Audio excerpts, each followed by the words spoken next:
Fox Sports. We are Black Hawks. We are Wisconsin.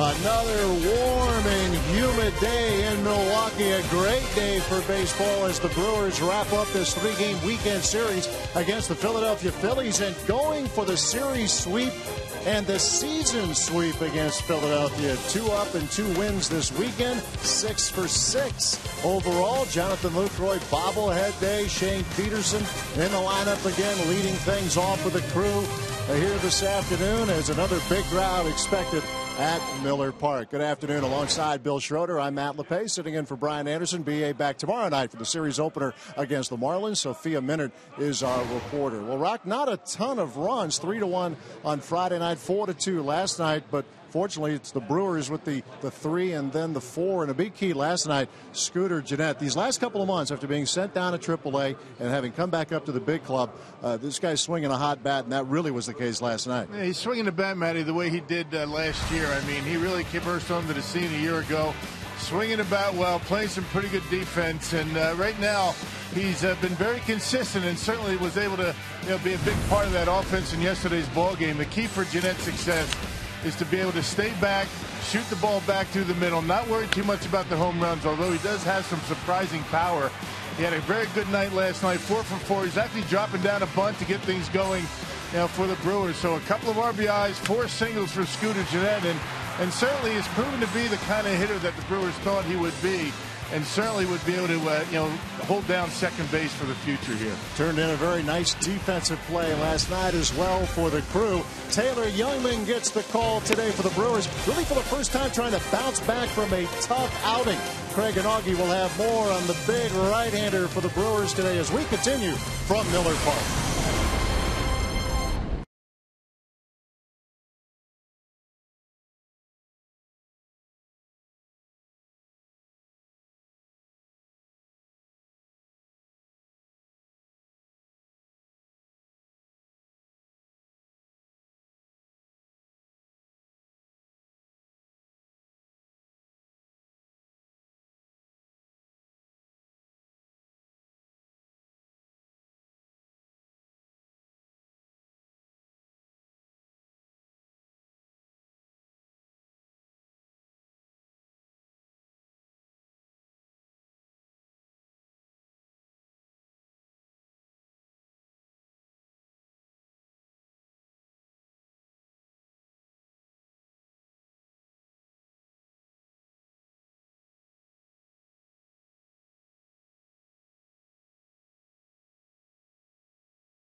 you. Test drive one at your Toyota dealer. Toyota, let's go places. And by Miller Lite, the original light Pilsner. Cheers, it's Miller time. Nice warm sunny day here at Miller Park. Here's our pitching matchup. It's Taylor Youngman on the mound against the veteran Aaron Harang. Youngman looking for really his first true bounce back game. Went not even quite 3 innings against the Chicago Cubs in his last outing. Well, Augie, as you look at his game and break it down, he has been so good. We've always talked about Youngman being up here at this level. It's going to be a challenge for him today, maybe his first challenge on the bounce back. It will be, but it all starts with that fastball. You have to locate the fastball. And when he first came up to the ball club, he had really good command, was getting ahead of hitters, using the fastball effectively. Since about the second or third start, he started using the breaking ball, and really that has been the difference. Getting that breaking ball over. Not only use it just as a strike pitch, but to get people out. You put the good fastball, the good location, the good breaking ball effectiveness. He's been really good. Hard to believe that ERA over those last 9 starts that he has 3 losses on his record, but he'll try to get a win today, and that would be meaningful for Milwaukee. Trying to sweep the season series against Philadelphia could have a little franchise history in the making as well. Enjoy it.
And Casino. Book your stay now.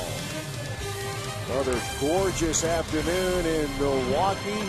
Sunshine, mid-80s, and probably touching 90 before we're done this afternoon for this series finale. The Brewers and the Philadelphia Phillies. The Crew looking for the series sweep and the season sweep if they can get it done. 6-0 so far against the Phillies, a team that is actually playing some pretty good ball coming out of the All-Star break for manager Pete Mackanin, but has cooled off, having dropped 2 of 3 in Arizona in the first 2 games of this series here in Milwaukee. Mackanin, the interim manager, taking over for Ryan Sandberg. And here is Mackanin's batting order presented by Potawatomi. Cesar Hernandez, Freddie Galvis, and Odubel Herrera had a couple of doubles in last night's game. Ryan Howard back in there batting cleanup. Andres Blanco and Dominic Brown, followed by Carlos Ruiz, Cody Ashe, Aaron Harang rounding out the batting order against Taylor Youngman. Well, all eyes are going to be on Taylor Youngman today, coming off his worst start as a big leaguer. A loss against the Cubs. Only went 2 2/3, 5 hits. He did walk 3, give up 4 runs, only 2 of them earned, but certainly has been pitching much better than that. Had a difficult time getting ahead in the count. He did beat the Phillies back on June 30th. That was in Philadelphia. 6 innings, 3 runs, 2 of them earned in a 4-3 Brewers victory. Well, let's check out the Brewers as they line up defensively, brought to you by Menard. Same defense as last night. Davis, Peterson, and Braun in the outfield. Herrera, Segura, Jeanette, and Adam Lind from third to first. And Jonathan Lucroy catching the day game after a night game. Once again, that is the case for Lucroy. As Scooter Jeanette coming off the 4-hit night, drove in a pair, scored a run. A real catalyst offensively for the Brewers in last night's 4-2 victory. Will Smith in relief, the winning pitcher, Francisco Rodriguez, notching save number 28 as we are set to go. The Brewers and the Phillies one more time in this 2015 season, and we are underway at Miller Park. The storylines for the Phillies in this series has been leaving runners in scoring position. They haven't scored a lot of runs, but they have left a lot of runners on. And that was the case again last night. In the first 2 games of this series, the Phillies 3 for 23 runners in scoring position. McCann's team had some opportunities. Willie Peralta on Friday able to work his way out of some tough spots. Much the same for Jimmy Nelson, and the bullpen continued to pitch extremely well. And the strikeout has been a big part of the issues for the Phillies. Last night, 11 strikeouts, and 7 of those came with runners in scoring position. Not able to make contact in key spots, but you're right. Jimmy Nelson very good last night, and the bullpen once again did its job. 1-2 pitch to Hernandez. Misses. Cesar Hernandez was 0 for 3 last night. Let's take a look at Jimmy Nelson. Tomorrow's starter for the Brewers, Matt Garza, there with them. Brewers tomorrow night opening up a 3-game series with the Miami Marlins. It's tomorrow night, Tuesday night, and Wednesday afternoon to wrap up the homestand. And that is strike 3 called, and that's the kind of start you want if you're Taylor Youngman. Yeah, that start against the Cubs, he just could not get ahead in the count. He seemed like he was behind in the count 1-0 to just about every hitter early in the game. I think it took him 11 batters to finally get strike 1 on a hitter. And with this Philadelphia Philly offense, the way this batting order is laid out, he's going to be very used to facing lefties, because most of them, all but one position player, is going to be batting left-handed today. Yeah, the exception to catcher Carlos Ruiz. Here is Freddie Galvis. Switch hitting shortstop. He too was hitless last night. What a solid average as you see, although he has been somewhat quiet offensively here in this series. The Phillies are 17-9 since the All-Star break. They have stumbled here in the second and third leg of this 3-city trip. Started off great for the Phillies in San Diego, and then they were taken out to the woodshed, you might say, in the first 2 games. Bad lopsided losses to Arizona before winning the series finale, and then the Brewers a couple of low-scoring games this weekend. 3-1 on Friday, 4-2 last night. And Taylor Youngman has just struck out the first 2 Phillies he has faced this afternoon as down goes Freddie Galvis. Yeah, neither team has been very impressive offensively, but the Brewers have been out pitching Philadelphia. There's a big pitch for Taylor Youngman. Didn't have it against the Cubs at Wrigley Field. 2 hitters, 2 punch outs. Always the interesting thing to watch.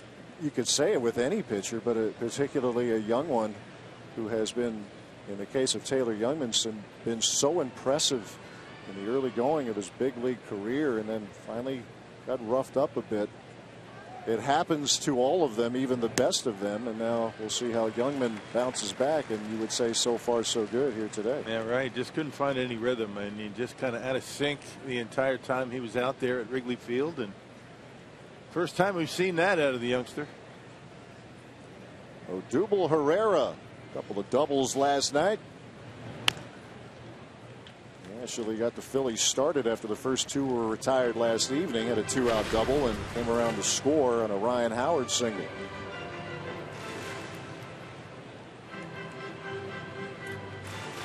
To the count. Taylor Youngman with strikeouts of Cesar Hernandez and Freddie Galvis to open up the proceedings this afternoon. Now trying to finish off Odubel Herrera.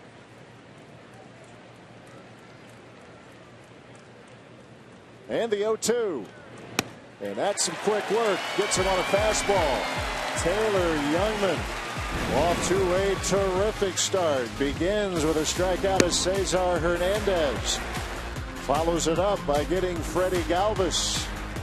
And then punches out Odubel Herrera. He strikes out the side as we're underway in Milwaukee.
Their first look at Aaron Harang today. Craig Counsell, his team going for the sweep. Looking to go 7-0 here against the Phillies. Here's the Brewers batting order presented by Potawatomi. Looks much like last night. Shane Peterson, Jonathan Lucroy, Ryan Braun at the top. Lind Davis, Jeanette in the middle. Segura, Herrera. And on the mound is Taylor Youngman. And that batting order will face the veteran, 37-year-old Aaron Harang. Yeah, he's bounced around since his days with the Cincinnati Reds. Talk about an innings eater. Harang certainly did that as a member of the Reds. 21st start for Harang. He's got a 5-13 record. Got off to a pretty good start this year, but you know his last 11 starts have not gone very well. 1-10 in that stretch. Yeah, it started 4-3. And in some ways, although it has been even more of a dramatic turnaround for Harang in a negative way this year than it was last, as he faces Shane Peterson to start the bottom of the first. Well, you see what has happened, or in the case of Harang, not happened in these last 11 starts. Check out that ERA. Now, he doesn't get run support, but that ERA, you're not going to win any games. There's a diving stop. Andres Blanco at third takes away a hit and extra bases, in fact, from Shane Peterson. Yeah, first start of the series for Blanco over at third base and making a nice play, angling back, able to grab it and get Peterson at first base. Errors were a problem for the Phillies in last night's ball game. They committed 2 errors in an inning, helping the Brewers score a couple of runs. That was after Philadelphia jumped to an early 2-0 lead. Here's Jonathan Lucroy. A couple of hits last night. Talked about how he has had some at-bats that are probably better in the eyes of Darnell Coles, John Shelby, or really anybody than what the average had shown. The numbers had really been dipping for Lucroy, but last night was rewarded for squaring up on a couple of baseballs, and see if he can get some more luck going in his favor this afternoon. Yeah, players would much rather have a couple of jam shots or off the end of the bat base hits. It's a results-oriented business here, but you're right. I mean, Lucroy's been, hitting in some bad luck this year. Down 0-2 to Aaron Harang. Lucroy goes the other way, and this will go to the corner. Lucroy on his way to second as Dominic Brown digs it up, and now Lucroy going to third, and he'll get there. Yes, sir. Brewers with a threat here in the bottom of the first. And just like you're talking about, Lucroy, the approach for Lucroy has been good. This one, he's able to flip that one down the right field line, and Would have been interesting had the relay throw been a little bit better for Dominic Brown. I think they might have had a play on Lucroy. He was thinking 3 all the way. The relay throw in from right field gets away from the infield, and he's in there with a triple.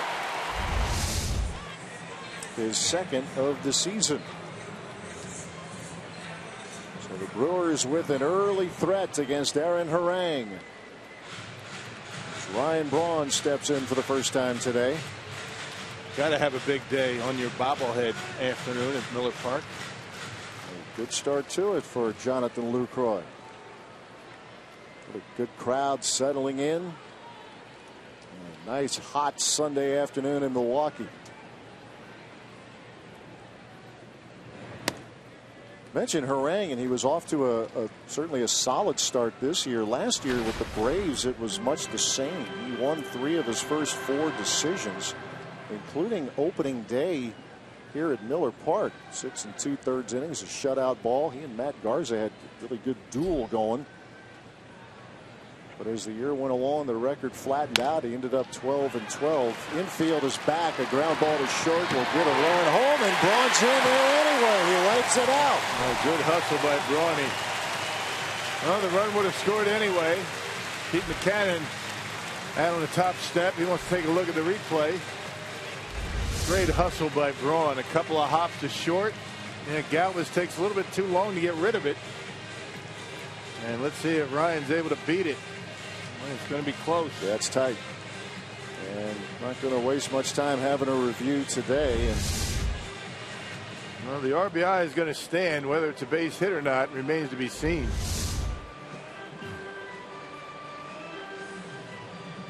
Does he heel down before the ball goes in the glove? Let's see this angle.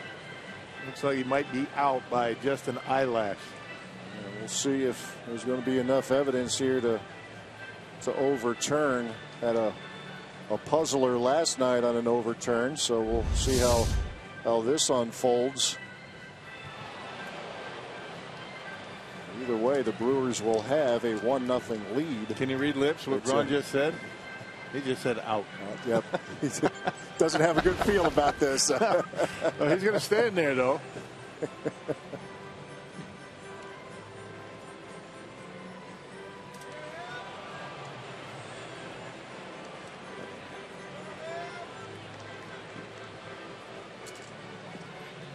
No, he and Aaron Harang were both out there involved in the first overturn and the replay expansion and here in Major League Baseball, and this will be overturned. So yeah, you turn back the clock to opening day last year, play it first, and unfortunately it's a rerun here as Braun is on the overturn. Will be called out, but the run is in. He was busting up the line, though. Yeah, Galvis. You love the hustle, don't you? Yeah, absolutely. Yeah, that's he's been playing hard all year.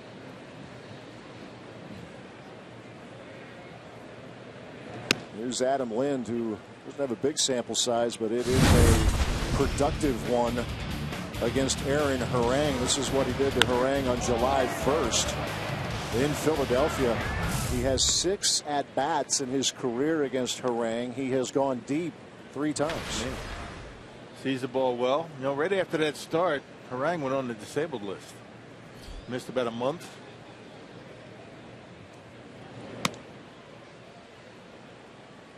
You see, he is not at all a hard thrower, but has about every pitch you can think of in the arsenal. Used to be a hard thrower. Yeah, absolutely. And you mentioned his time with Cincinnati. He had some very good use. We'll go into that a little bit more as we move along. A ground ball to second will end the inning. Good start for the Brew Crew as Jonathan Lucroy on his bobblehead day gets triple. Scores the first run of the day.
Braun with an RBI ground out, and that's how the game begins. 1-0 Brewers. We move to the top half of the second.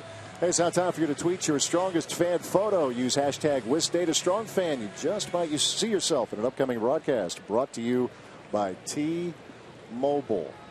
You know, that kind of shirt could get you in the mix. It's a strong shirt or a strong fan. Lose the hat. Yeah, what's with that? Otherwise, not crazy about the hat, but the shirt, that's big time.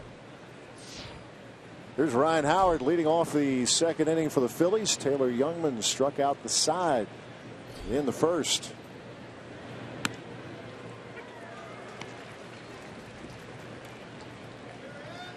Howard, a couple of hits, drove in a run last night. Up to 65 runs batted in here in 2015.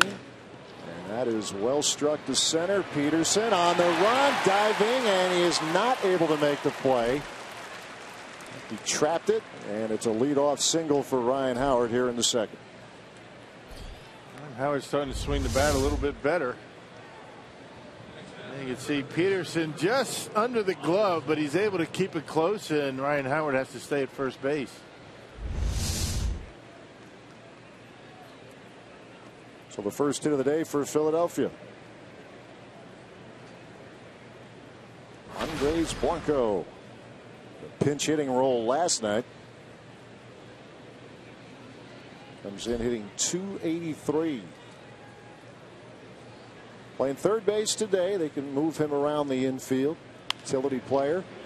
This is lifted into left, and Chris Davis for out number one. And the first 6 hitters in this Phillies lineup batting left-handed. There's 3 lefties and 3 switch hitters. Youngman's numbers, are actually better against lefties than they are against right-handers.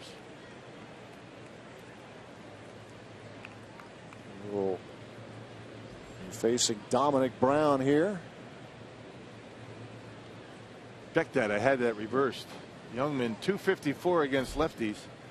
Just a bit over 200 against right-handed batters. That's why you see Pete McCann loading his lineup with left-handed hitters today. Multiple switch hitters at his disposal.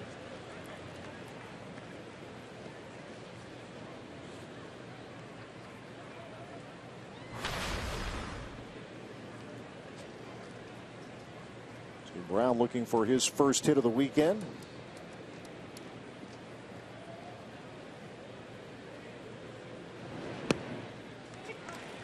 Curve is in there for strike 2. Good sign. He's got a good one so far today. That curveball in for a strike consistently. Had it going for him in a big way 2 outings ago against the Padres.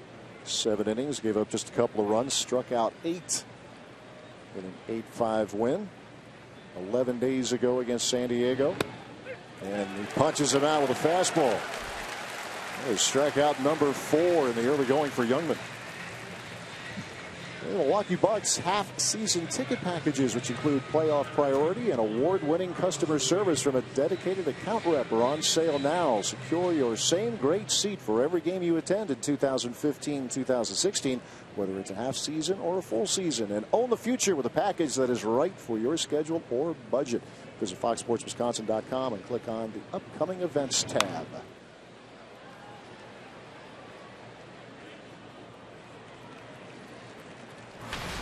Carlos Ruiz. The 2 catching a day game after a night game for the Phillies. Jonathan Lucroy getting the quick turn after the night game here at Miller Park last night. Have you talked to your buddy Frank the Tank? I have not since he has Bobcats, right? moved out of my tax bracket. Yeah, sure. Yeah. Well, he's with the Bobcats, right? Yeah, down there in Charlotte, and got Sam Decker with Houston. Yeah, Frank was one of those guys where you watched him his freshman or sophomore year. It would have been pretty hard to project him as NBA caliber player, but good for him. Great coaching and great work on his part. player development. Yeah. Meantime, you got a Bucks franchise that just had a really encouraging year last year. And speaking of good coaching, right? Oh my goodness, Jason Kidd, they've got it going. Feel real good. Own the future. That's real. A lot to look forward to here in this city and basketball fans throughout the state. 2 balls, 2 strikes to Carlos Ruiz.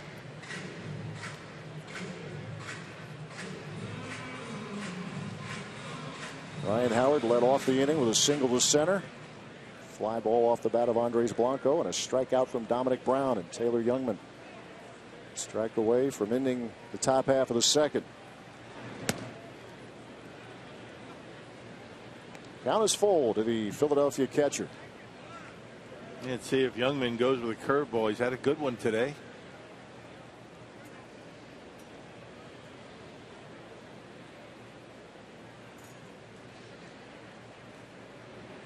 Ready with the payoff. A little chopper that is fair at third. Elian Herrera, inning over. So a leadoff single, but that's it for the Phillies through an inning and a half. 1-0 Milwaukee.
To you by Potawatomi Hotel and Casino. The Brewers off to a 1-0 lead here early. And in an article overnight written by Tom Hargicourt for the Milwaukee Journal-Sentinel, Brewers prospect David Denson became the first active player with a major league organization to reveal that he is gay. So Doug Melvin and the Brewers released this statement this morning. David is a highly respected member of the Milwaukee Brewers family, and he is a very courageous young man. Our goal for David is to help develop him into a major league player, just as it is for any player in our system, and we'll continue to support him in every way as he chases his dream. And Craig Counsell also offered his vote of support for Denson, saying that they actually has a personal relationship with him. They share the same agent. Obviously saw him as a minor leaguer. He is just in rookie ball. Said he's happy for him, applauded him for the decision to come out with that announcement. Wishes him the best of luck as he tries to chase that dream of becoming a big leaguer. And just hopes that now that he has made that announcement, it'll allow his talents to shine through. All right, Sophia, thank you very much. We are in the bottom of the second here at Miller Park. As Chris Davis will lead things off, it'll be Davis, Jeanette, and Segura against Aaron Harang. Drew getting a run in the bottom of the first, a Jonathan Lucroy triple. Ryan Braun brought him in on the ground ball to short. And Chris Davis takes a look at strike 3 cold, and there is strikeout number 1 for Aaron Harang. Harang used to be a huge strikeout guy in his days back with the Cincinnati Reds. I mean, consistently over 200 innings, over 200 strikeouts, an innings eater. And I think the innings caught up with him somewhat because he hasn't quite been the same since. He had a nice stretch of years where he was able to throw over 200 innings. He would consistently be up amongst the leaders in innings pitched. Yeah, in 2006 and 7, he was really good. There's a tough play, and not handling the throw is Harang. And Cesar Hernandez trying to feed him. It didn't look like a bad feed or the worst kind of feed anyway, but Harang could not secure it, and Scooter Gennett is aboard. That's got to be an error on the pitcher right there. It's a good thrower to him from second base. Hernandez made a very good throw, just missed it. Howard tried to get it. Hernandez backing up the play, and a perfect throw to Harang. He just flat missed the baseball as he tried to feel his way to first base. There will be an error charge to Harang. So 1 out, 1 on here for the Crew. Yeah, going back to Harang's better days, 06, 07 with Cincinnati, he had 16 wins in each of those years. And Rock, you mentioned the innings that he could work, the strikeout total. He actually led the National League in strikeouts in 2006. 16 and 11 that year, 16 and 6 the following year as that pitch gets past Ruiz, and Gennett on his way to second. So the Brewers again with a runner in scoring position. You have an error and a wild pitch, and now the Brewers with a base hit could get another run on the board.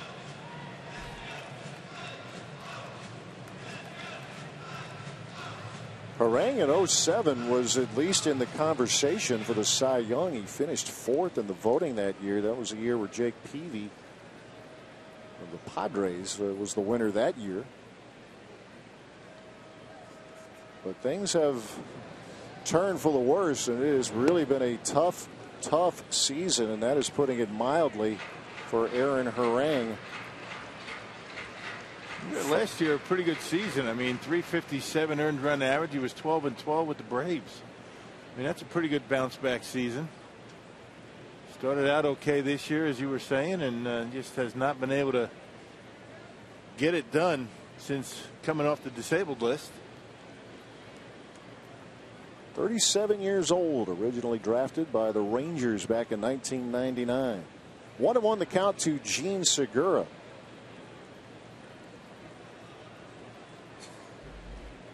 Segura 1 for 4 last night.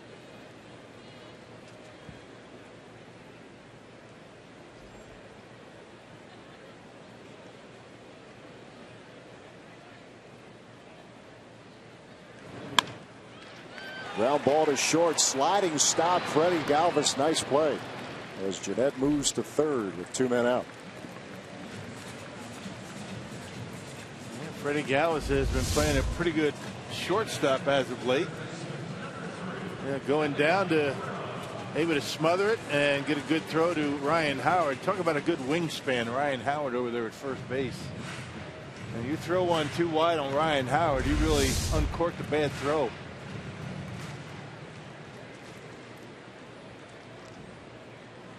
Two men out for Elian Herrera. Brewers batting order 1 through 8, just as it was last night. As Herrera will lift one to left field toward the line, and that is a foul ball.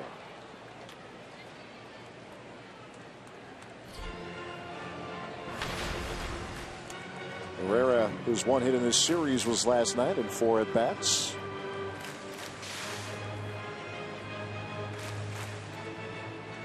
Back in there at third base this afternoon. But in the lineup in each of the 3 games of this series has Herrera. Today and last night at third. On Friday night, he had the starting call at second. Playing with a curve, count even 1-1.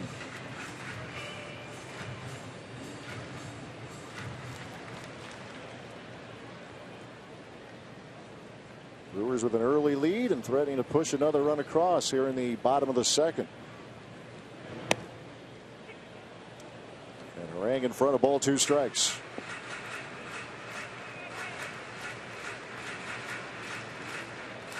Herrera hitting .230. 5 homers. He's driven in 19.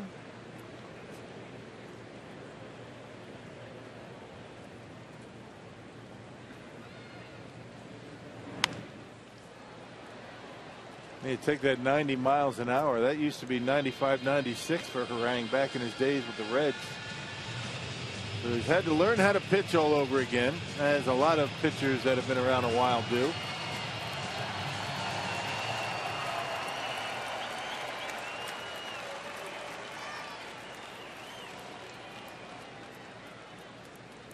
A ball, 2 strikes. Herrera stays alive. You mentioned that he spent about a month on the disabled list. Did Harang dealt with plantar fasciitis? You ever had that? Yeah, it's not fun. It's horrible. And you have no idea how long you're going to have to deal with it. Right. He was out a month.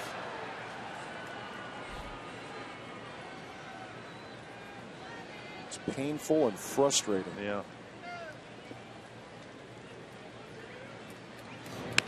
Herrera with a ground ball to second. That's Hernandez. And the inning is over. Brewers with the threat, but Jeanette left stranded at third. We are 3-2 here at Miller Park.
Fox Sports Wisconsin is brought to you by Marshfield Clinic.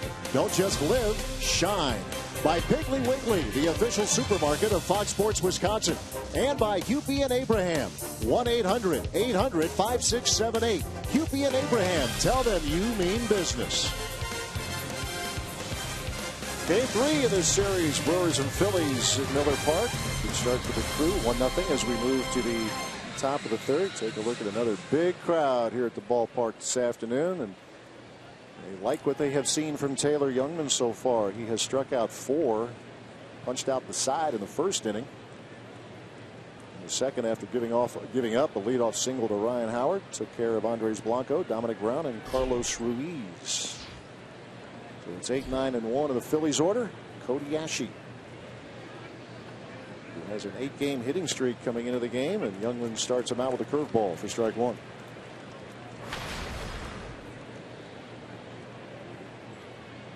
Yashi has hit well in this series. He has hit well against the Brewers in 13 games. Philadelphia hitting .340. Kind of surprising he's hitting 8th in the lineup. I think he's you would think on the surface, I know we haven't seen him a whole lot, 7th game, but he's more of a middle of the order type guy, the way he's been swinging the bat. 260 around and not a lot of power, but he can swing the bat pretty well. He can, and he tried to check it here, and he was unable to do so. So he very quickly becomes strikeout victim number 5 for Youngman. Hey, the homestand continues with a 3-game set against the Miami Marlins. That's tomorrow night through Wednesday afternoon. With Brewers dynamic deals, you can find great value on tickets for this series, including terrace reserve seats starting at just $9. Go to brewers.com/deals. First look at the Marlins. Brewers make the return trip to Miami in a few weeks as Aaron Harang steps in. Last team the Brewers see this year, mid-August. Yeah. Get into September, going to be another round of heavy scheduling against the Central Division. Top 3 teams in the National League reside: Cardinals, the Pirates, and the Cubs. Cubbies have won 9 straight. They're finishing their weekend series on the south side of Chicago. And as Taylor Youngman doing some work as Lucroy will complete the strikeout, and that is 6 of them now for Youngman. 2 men out in the 3rd. Yeah, not bad. 6 of the first 9 outs are strikeouts. And certainly he's been able to bounce back after that rough outing in Chicago. The most he has had in this very early portion of his big league career is 8 a couple of starts ago against the Padres. That complete game that he had in LA against the Dodgers, he struck out 7. A complete game where he needed all of 100 pitches, gave up just 3 hits. Back to the top of the order, Cesar Hernandez. Playing second base today is Chase Utley, not in the lineup, which is not a bad thing if you're the Brewers, because Utley has hit the ball very well in this series and since coming off the DL. All the trade speculation involving the longtime Philly. Yeah, that means he's available late in the game, so keep that in the back of your mind. Absolutely. 0-2 the count.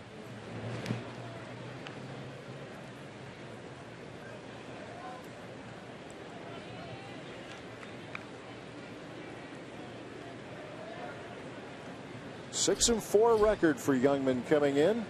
.242 earned run average.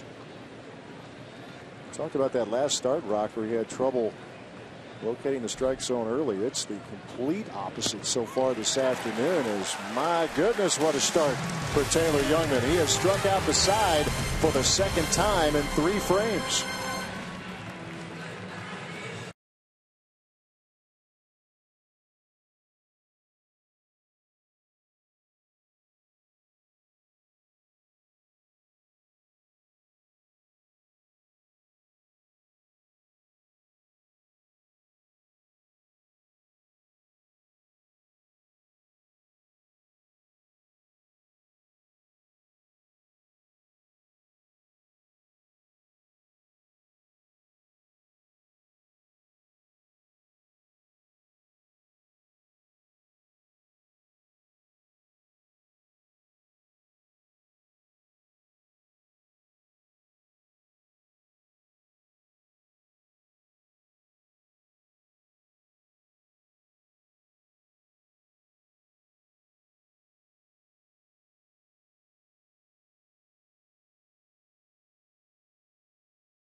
Brewers, Taylor Youngman already with 7 strikeouts.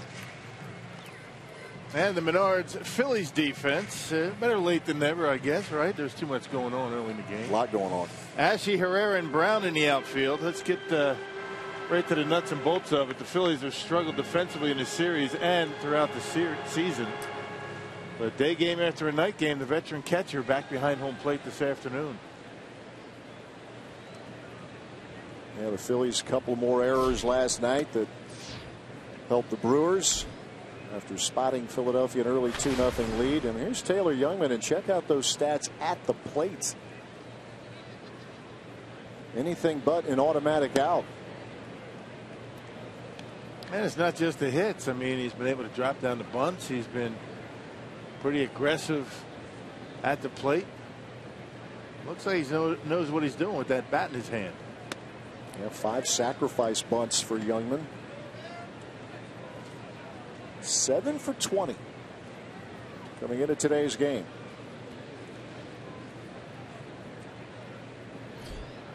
Aaron Harang with a 1-2, and he struck him out swinging. There's out number 1 here in the 3rd.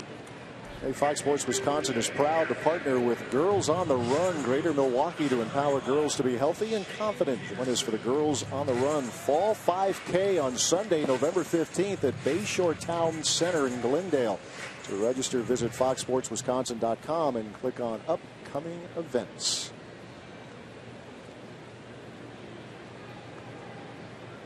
Back to the top of the order, Shane Peterson. Rounded to 3rd in the 1st inning.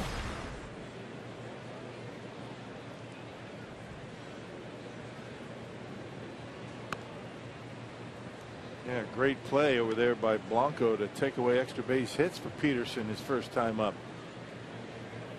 Playing just about the same spot, you know, in on the grass, thinking he might bunt.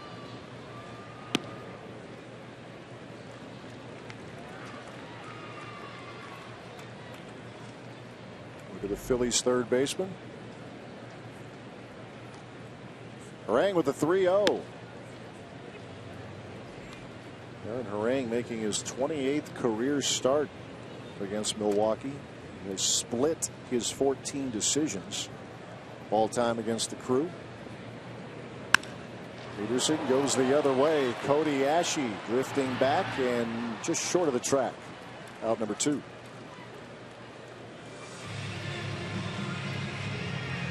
Two outs, bases empty for Jonathan Lucroy.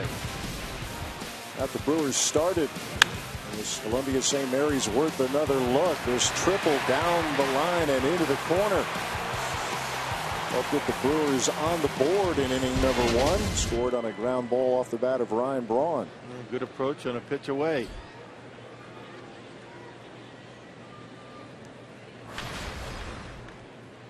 Bobblehead day for Jonathan Lucroy, celebrating that outstanding year last year. The doubles machine that he was, among many other things. Showing some signs here. He's going to get himself into a groove. A couple of hits last night, a triple to begin the day today.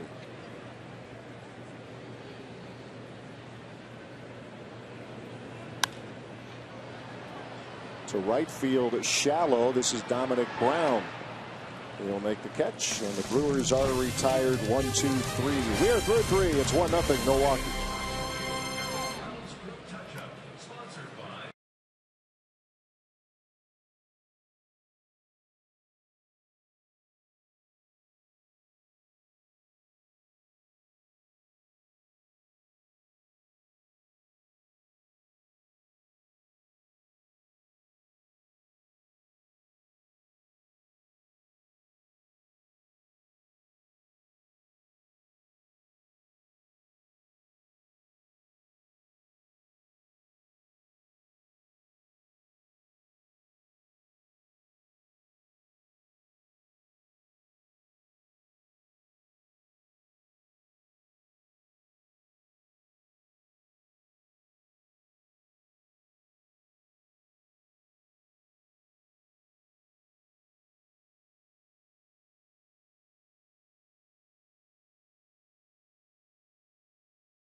Day in Milwaukee. Won't complain about the heat too much.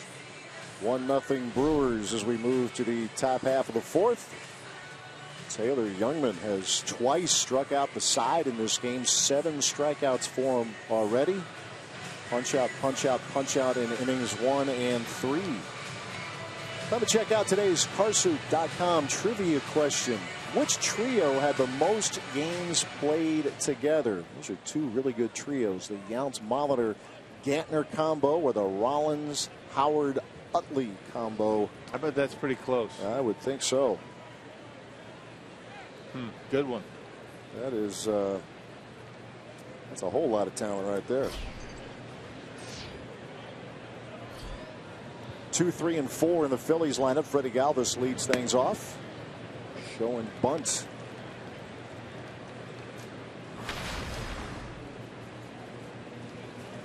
Certainly part of the arsenal for Galvis, and similarly so with their leadoff man today, Cesar Hernandez.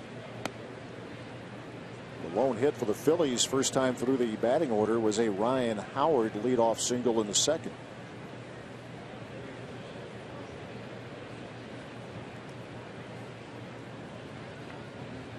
One. Yeah, amongst all the accolades that have been thrown at Taylor Youngman so far early in his big league career, his success here at Miller Park has been pretty good. I mean, you talk about coming in a .212 earned run average in 5 starts before today. 2-2 record. I guess as much of a hitter's park as this is, it's nothing compared to Colorado Springs. True. I guess anywhere but that has got to be easier to pitch. Yeah, it's one of those things when you look at the AAA statistics. I know Rock, you, BA, and Doug Melvin have talked about that when Doug's been up here in the booth. There's a little chopper to Scooter Gennett. Got to hurry, and he gets it there in time for out number 1. You can look at those ERAs, Colorado Springs, and they can be up there. They can look hot, bloated because they are, but you have to put it in perspective where they're pitching. And he only gave up a couple home runs. That was it. Yeah, his time there. 2 home runs in the minor leagues, 2 home runs so far in 12 plus starts in the big leagues. He's got a little sink on his fastball all of a sudden. When he came up, he really didn't have that sinker. It was more cut to his fastball, but he's not only got the cut now working, but starting to throw 2 seamers that's going away from lefties. Odubel Herrera, first pitch swinging, and Gennett unable to get it. And there's a base hit for Odubel Herrera.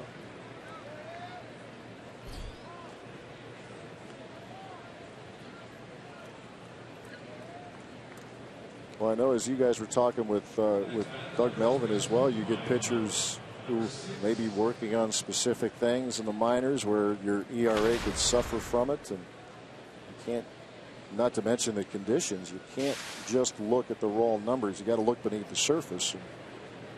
A lot of different factors, but I think most of it for Youngman anyway, at least early this year, was the ballparks that he was pitching in. I mean, Colorado Springs, they say, is even more of a hitter's park than Denver.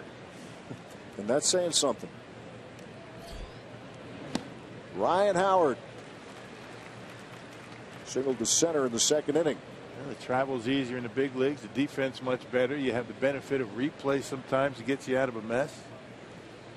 All things Doug's been talking about with respect to the success of Youngman relative to the minor leagues this year.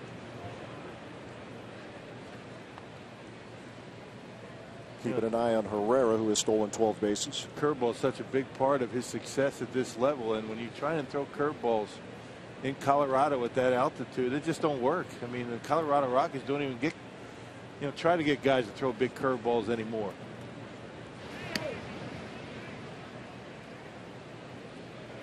You always hear about how you try to build a roster to your park, and that's you just cited. It's more than how you approach it offensively. Yeah, sinker slider guys work very well at that altitude.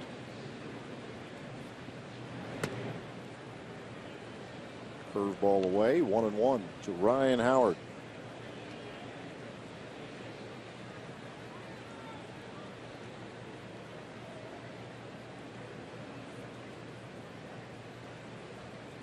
Howard with 19 home runs. He had 23 last year.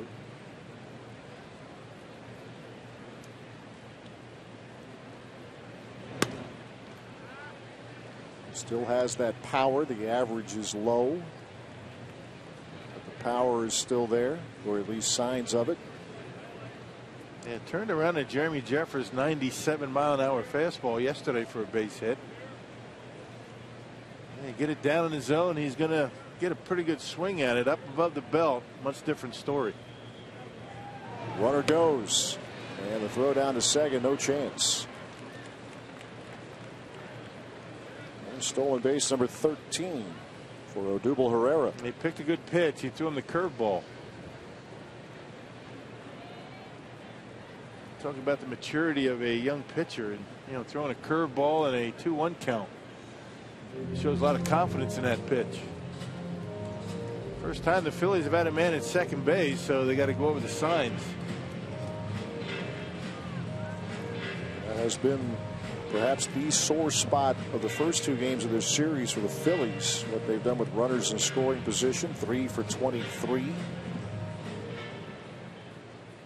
Their first crack at it this afternoon. 2 balls, 2 strikes to Ryan Howard.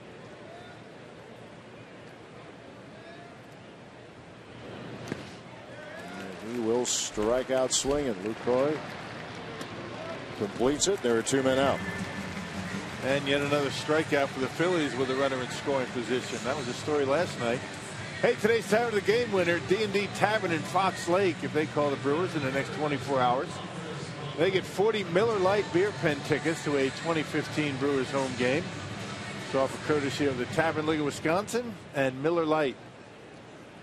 That looks awfully good on a day like today. That's what I'm thinking. Maybe not that big, but maybe. I'll help you out if you need if you need any. Yeah. Nice and hot. Beautiful summer day. You love this kind of weather, right? Now, even with all the catching gear and all that, this hot weather, you're good. Playing in it, fishing in it, boating in it, anything but broadcasting in it with a tie on. Exactly. That's the only thing that's bad. Have golf shirts. Golf shirts. Good to go all day long. Andres Blanco. You get days like this at Camp Randall. You do. You get those early season games. It'll be climate controlled that first game in I call it Jerry's World down in Dallas. Yeah. Wisconsin, Alabama. But you get those early mid-September games at Camp Randall. It gets a little toasty in that booth, a little bit. Yeah, a little crowded. Not to mention all the hot air we have in our, starting with me, of course, speaking of hot air in our radio booth. So it's a little tough. Get to know the partner pretty well up there. Mike Lucas. Yeah, I got Luke and Mark Tauscher helping us out during the home games. 2-1 pitch.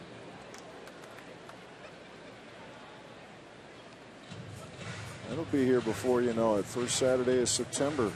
College football. So I take it you won't be here for that Saturday. I will be watching. Guys, you got a day game? Check that out. I will. But no, I'll be a little busy that Saturday night. Right. We have been known to text each other, I think. Yeah. Football stadium to ballpark. There's a walk to Andres Blanco. So 2 out, 2 on here in the 4th.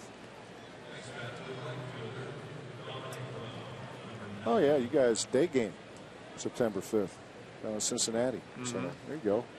We'll be watching. Good day for a sports fan in this state. Get your doubleheader. Baseball, football doubleheader.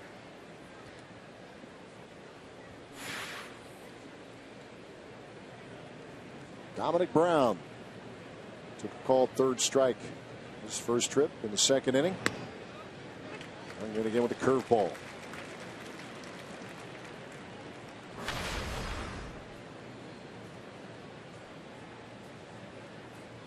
Brown now 0 for his last 14. He's had some pretty good numbers of late with runners in scoring position. 10 out of his last 21.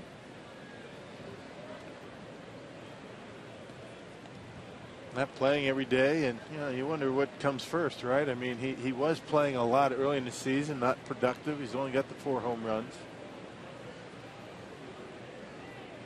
chicken or the egg scenario. It's a little bit like Chris Davis. Yeah. Yeah, Brown last year slugged 27 home runs, and nearly half of them he was able to cover over 1 month, really month of May.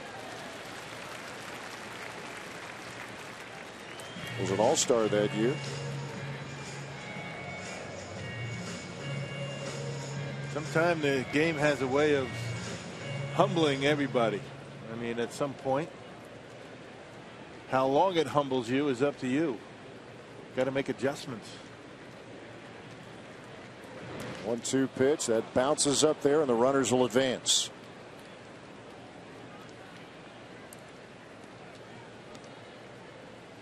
So runners at second and third. Not even Jonathan Lucroy can keep this one close. This one bounces way in front of home plate, squares it up, but off to the side. Not much you can do on a pitch that's that far in front of home plate.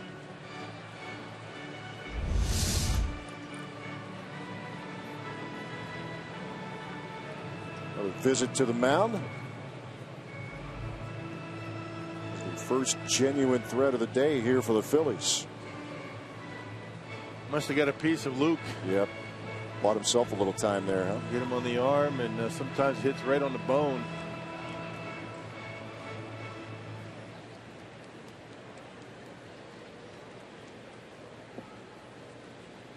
A 2-ball, 2-strike count to Dominic Brown, right fielder in the Phillies lineup this afternoon.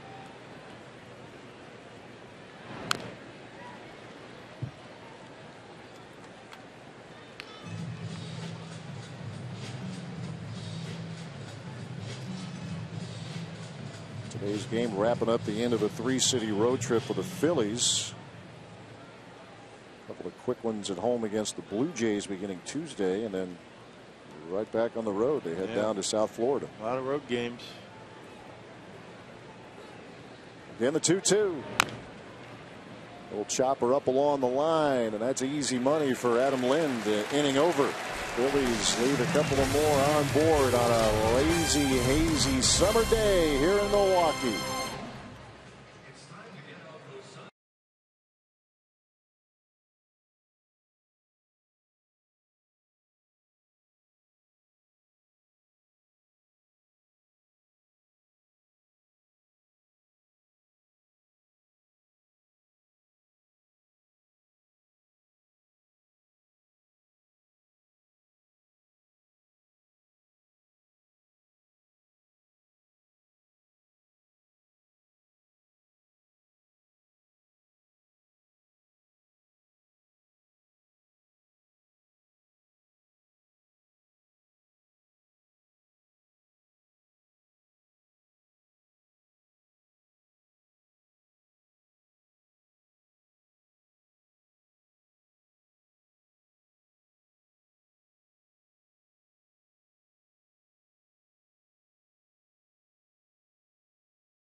Phillies 1-0. Some power bats coming up here for the Crew as we take a look at the Powerball home run count. 102 going into today's game for the Brewers. We're going to put a few more onto that total today against Aaron Harang. Here's a look at the Powerball home run leaderboard. Ryan Braun, 250 for his career, 20 of them this year. Adam Lind, Chris Davis. It'll be Braun, Lind, and Davis here in the bottom half of the fourth. Yeah, Brewers 8th in the league in home runs. That's low for them, but they lost a lot of power in those trades at the deadline. They did, in some early injuries too. They got off to a slow start in that, and obviously every area, but you didn't see too many big flies, and then got a little bit of a surge. But yeah, absolutely, now it's a different looking lineup. A notable exception at the plate right now. Braun still trailing Robin Yount by 1 on the all-time Brewers home run list. 250 for Brawny. And he's hit 3 career home runs off of Aaron Harang.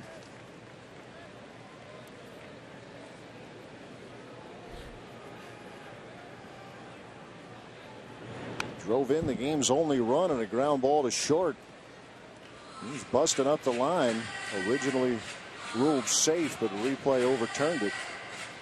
It was a hit for about a minute and a half. It was. He looked out, though. He was not surprised by the overturn. Let's put it that way. He did not have a good feeling about it.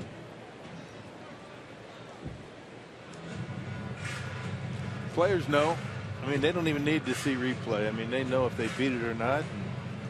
Safe or out, they always know. But yep, he wasn't surprised right away. The RBI, though, gives him 66 on the year. 3-2 pitch. And this has popped up. And the shortstop, Freddie Galvis, will squeeze it for out number 1. Well, he'd like to have that one back. That was a hanger, slider up right down the middle. Rang gets away with it. Out number 1 for Adam Lind.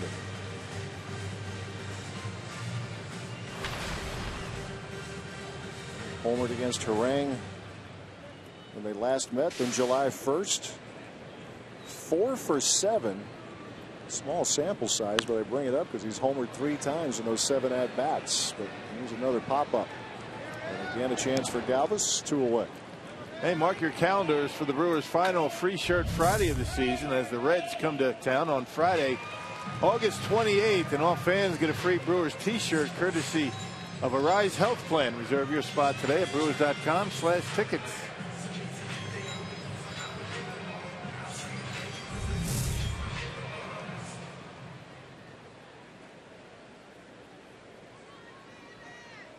This crowd's trying to stay cool. Definitely t-shirt weather. Yes, it is. Chris Davis with 2 outs and the base is empty. And even better when they're free. Free is the best. The old line. Oldie but goodie. If it's free, it's for me. I'll take 3. It's the first thing they tell you in the broadcast business. Deep pockets, short arms. Yep. Can't seem to reach that wallet. Oh, you got this round. Thanks. It doesn't really apply to former players, though, apparently.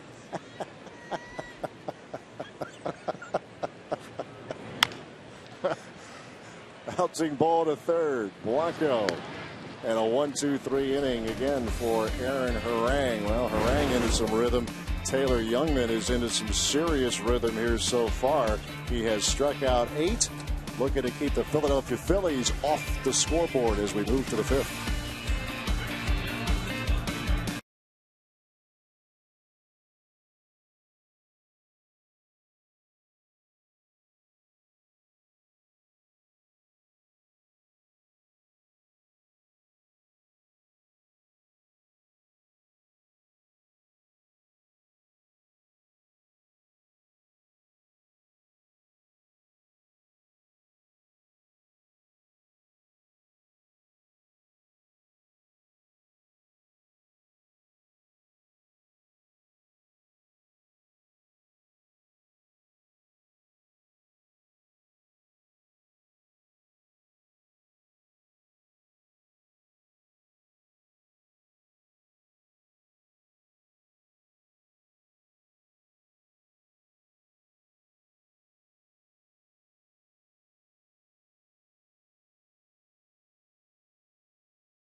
Going for the sweep here against Philadelphia. Let's take another look at the Carsoup.com trivia question. Which trio had the most games played together? You go Yount, Molitor, Gantner, or Rollins, Howard, and Utley? Well, it might be pretty close, and it is, but the good guys, a little bit more time together. Robin, Paul, and Jimmy Gantner, Gumby. So that Rollins, Howard, Utley trio. That's Rollins now with the Dodgers. Who knows how much longer Utley will be in a Phillies uniform. It was close, though. It was very close. About 100 games or so. Yeah.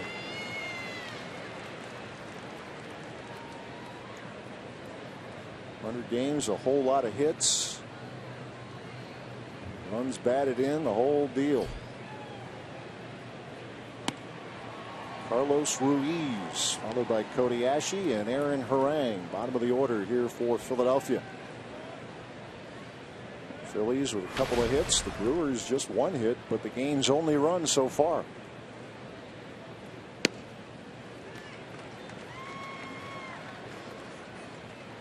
Again, Youngman getting out in front here. A ball, 2 strikes.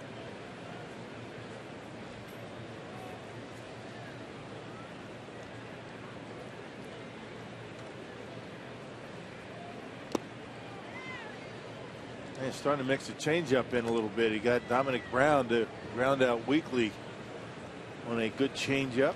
So fastball, curveball change today for Young. When you talk about fastballs, you're talking about 2. You know, the cutter and the sinker. He's actually added a couple of pitches since he's been here in the major leagues. 2-2 pitch.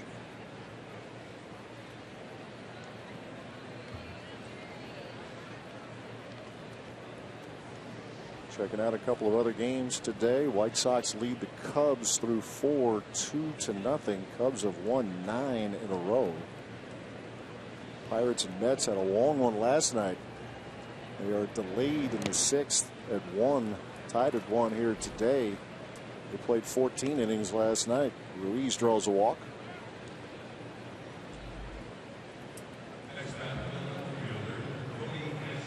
Boston held to 4 runs so far today. That's news. Mariners leading 7-4. The Red Sox, they went into New England Patriots mode yesterday. 22 runs on 26 hits. Was it 10 runs against King Felix? We talk about Taylor Youngman trying to bounce back.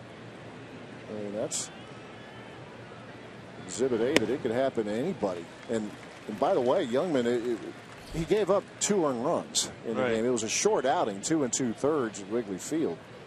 4 runs, 2 of which were earned. Felix Hernandez had a short but nightmarish day against the Red Sox, who scored 15 runs in winning on Friday night.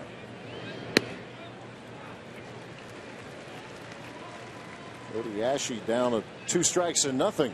Sometimes you go out there, you just can't find your velocity, your release point. It kind of disappears, even for guys that have been around for a long time. 2-strike pitch. He waves at it and does not get it. And that is strikeout number 9 for Taylor Youngman. As promised earlier in the game, we selected the Data Strong fan photo of the game. Tweet your strongest fan photo to hashtag #WishDataStrongFan for a chance to be featured in an upcoming broadcast brought to you by T-Mobile. Scott on a warm, sunny day. Warm enough. T-shirt weather in that photo. T-shirt weather here today. There's Aaron Harang squaring away and takes ball 1.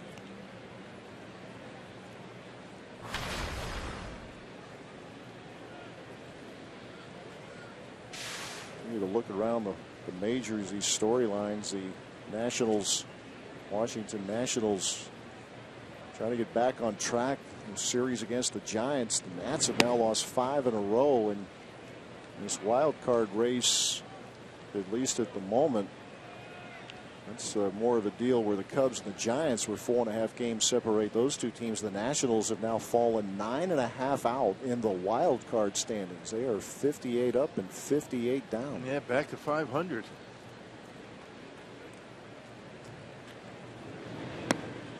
Well, we always talk about teams that have overachieved. You know, teams like the Houston Astros, and maybe the Mets, maybe not.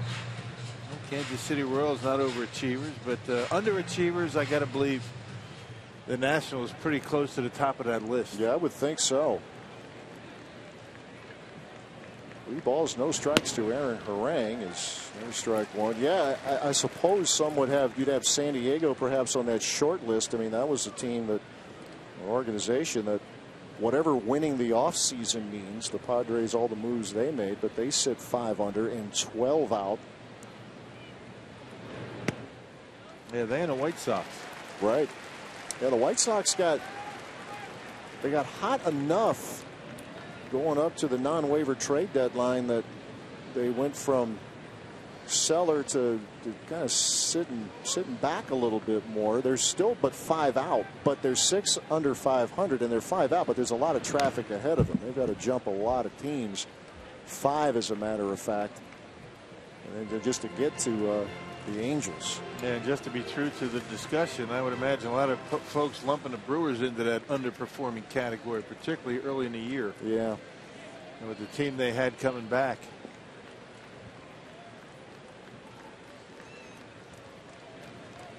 Three-two pitch. And he just did get a piece on an ugly hack. That might have been about an inch above his hands. Yep.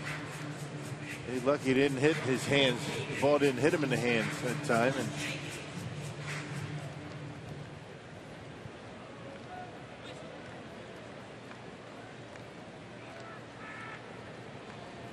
Carlos Ruiz, the runner at first.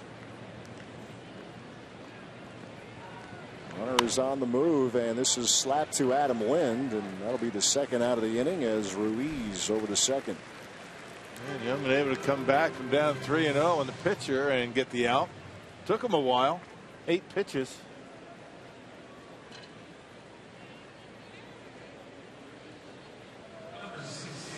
I know you're right about the crew, though. The way obviously September unfolded, you still thought that, I think everybody thought that this would be a team that could get itself back into the mix with some veterans who might have been wearing down late last year and a chance to regroup. But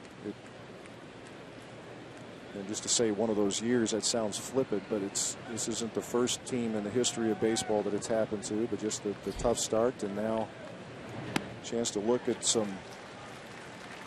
new faces, and you look forward to down the line and on spring training next year and beyond. You get a peek at some of these prospects that the Brewers have acquired in these trades in the last couple of weeks. In the meantime, some exciting young pitchers in this Brewers rotation, and we are watching one of them again this afternoon. Career high. I say career. It is a young big league career. 9 strikeouts for Taylor Youngman here this afternoon. Previous high was 8. All 3 of these young guns in this series. You've seen them on display. Cesar Hernandez to Adam Lind. The feed to Youngman is in time. Hernandez can run, busted up the line, but the inning is over. Taylor Youngman continuing to cruise along. 1-0 Milwaukee.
series finale between the Brewers and the Phillies, and a pink tie is not just a fashion statement, it's a commitment to the fight against breast cancer. Ellen and Doug Melvin, along with Brewers Community Foundation, are stepping up to the plate in the fight by hosting the Pink Tie Guy. On an annual basis, dollars are raised to support a variety of nonprofits working to prevent breast cancer. In 2015, the Pink Tie Guy will provide dollars to ABCD after breast cancer diagnosis. This year, Commissioner Emeritus Alan Bud Selig was recognized as the honorary Pink Tie Guy. So it's a very personal cause for the Melvin family, and it's the 8th year raising funds to support breast cancer. Yeah, that's tonight at the Pfister Hotel. I'm going to be there. I am charged with raising money in the live auction. Ellen feels as though I'm a good auctioneer. Good auctioneer? Yeah. Got some experience in that? The key to being a live auctioneer, golf outings and things like that, you have to embarrass people out there. You do. You got to really make them feel bad not spending money. A little peer pressure. Can't take it personally. It's all for the charity. Yep. It's called coaching. You just got to challenge them a little bit, right? So reach into that, lengthen those arms a little bit. Right. Hopefully no broadcasters are showing up other than me. Well, then we're in a world of hurt. But if you're watching right now and you're going to the Pink Tie event, be ready to spend some cash. Exactly right. There's some great items that they put together. Scooter Gennett, he had 4 hits last night. He drops one down the line here. Big turn at first. Gennett on his way to second. And that's how the Brewers' half of the 5th inning begins.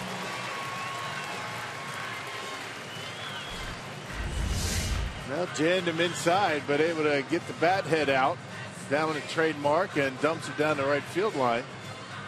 No, just kidding about embarrassing people. You're just kind of encouraging them, to spend money. That's exactly right. So you don't embarrass anybody. No. You challenge, you nudge. At least you don't try to, but if you do, it's all for a good cause. Well, if you get it going, you get some competitive bids going too. You don't want to be outdone by if it's your buddy or somebody else. So get a little back and forth going. We're auctioning off a fantasy camp spot tonight. There you go. Now that, they're all great items, but get a chance to go to fantasy camp. Yeah, Pink Tie event, good cause. There's Gene Segura. The Pink Tie this year is a bow tie. It's right in your wheelhouse. And you have to tie it yourself. There's going to be people there that are going to help you with the ties if those attending can't tie them. I would be in that category of needing help with the bow tie. I need help with a tie, period, but a bow tie especially. I'd be Captain Clip-On. Got to be honest.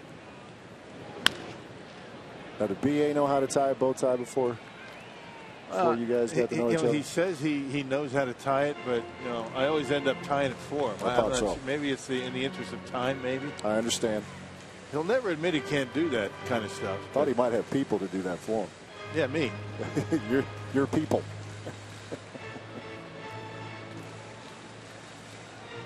BA's back Monday for his rebuttal. By the way, Brewers and Marlins.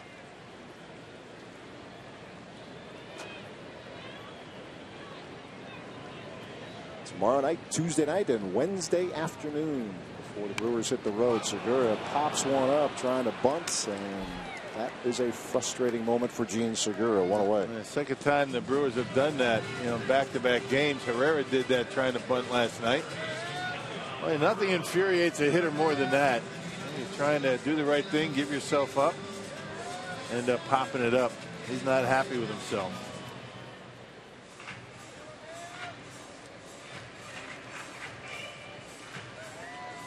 One out with Gennett at second for Elian Herrera.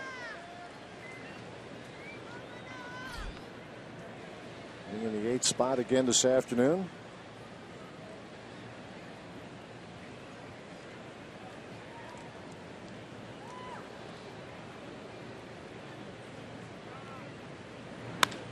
Sharply hit and by Ryan Howard into right field. Here comes Gennett, and it's 2-0 Milwaukee. RBI single for Elian Herrera. He's been swinging the bat pretty well, which is why he's getting playing time. He's actually showing some pop in his bat. And we get a fastball out over the plate and into right field. Jeanette scores easily from second base. Well, the bat plays. Greg Counsell feeling as though his best shot to get something going is with Herrera out there, and he doesn't disappoint. Leon delivers. And the Brewers have a 2-run lead. Herrera's done a nice job whenever he's been given the opportunity. He did a nice job last year. He played the outfield, and he can play short. I called up earlier this year, and good utility guy to have on your bench. Taylor Youngman with a bunt, and Harang needs somebody over there, and not getting there in time is Hernandez. As Taylor Youngman will get credit for a bunt single. Phillies not executing there defensively, and the Brewers with runners at first and second. Youngman dropping down the bunt. Not sure why Ryan Howard is so aggressive in going after it. That and the fact that Hernandez not even close to getting there in time. I guess closer than it looked, but see where he's playing. That's a tough spot for a second baseman. So if you're Ryan Howard, you know your second baseman is so close to second base, you can't go after that baseball. You got to be the guy covering the bag, and clearly Youngman beats it. The lineup turns over for Shane Peterson. 1 out and runners at first and second, going after the first pitch. That's where it's so important to understand where everybody is. You're playing a position, you know where your shortstop is. In that case, Ryan Howard forgot that his second baseman wouldn't be able to get over there to first base. Mentioned the Phillies, that's a hit, but that's one of those defensive miscues that doesn't show up. This is an error-prone team. Actually, to be fair, both teams can be that way. But a breakdown there, and the Brewers moving the line here, trying to stack some base runners in the bottom of the fifth. A run across so far.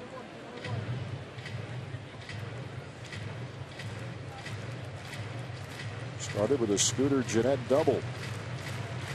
After a Segura pop out on a bunt attempt. Herrera singles, and then Youngman with a bunt single. 2 strikes to nothing to Shane Peterson.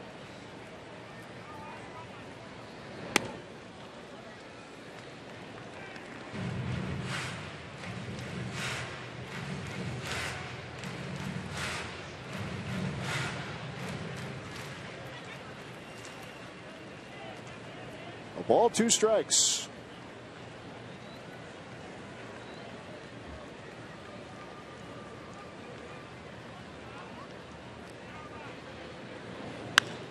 Peterson to left field. That's Cody Ashe. And there are 2 men out with the runners holding. Peterson's got that opposite field stroke down today. He got robbed of an extra base hit his first time up. And then 2 flies to left.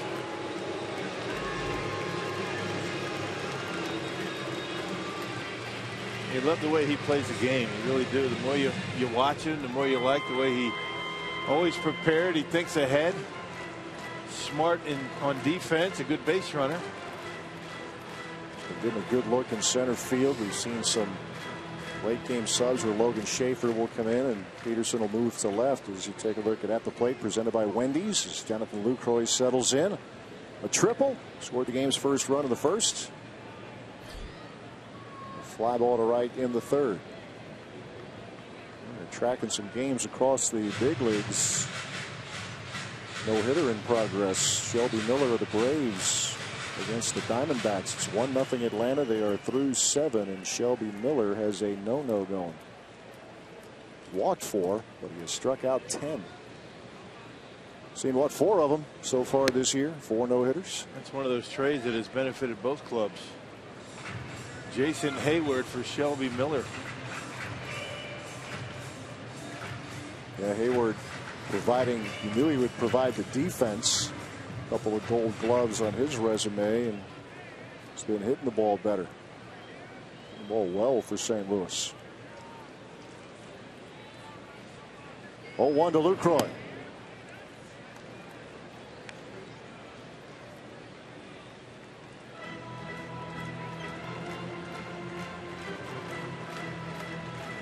Talk about the offensive eruption that Boston has had in the first couple of games today. It's Baltimore's turn. 15-2. They lead the A's. They're in the 6th.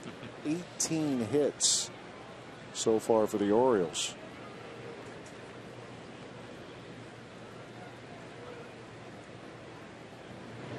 Generally speaking, it is an offensive challenge here in baseball, but we have seen some very notable exceptions here in the last few days.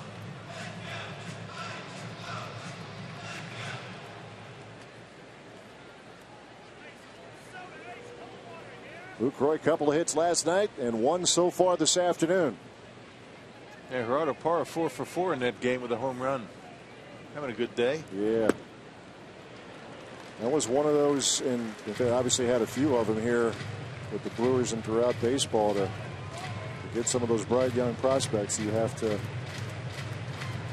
give up some players that maybe you don't want to. Gerardo Parra just terrific here in his time with the Brewers. Well, plus Parra is going to be a free agent and wanted to pursue that route, so Brewers had no choice.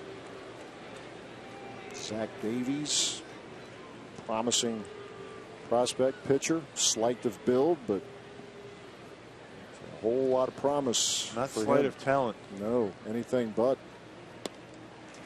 Lucroy draws a walk, and the Brewers have him loaded for Ryan Braun.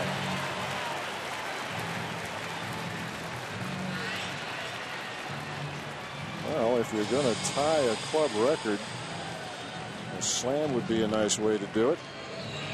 Former Brewer Bob McClure on his way out to have a chat with Aaron Harang. Bobby Mack, one of the good guys in the game of baseball. Worked out of the bullpen, a starting pitcher. Bob McClure was actually the first guy I caught in the big leagues. That was in Texas. Is that right? My first game behind home plate, it was Bobby McClure on the mound. Certainly a name that recognizable, part of a magical moment for this franchise, a winning pitcher. And game 5 for the ALCS against the Angels in '82. So on the Brewers Twitter site, they had a photo of McClure. Had a chance to check out the C-League experience here this weekend. Great additions here to Miller Park. Here's Mr. Braun with the bases full of Brewers. Another chance to blow this game open a bit.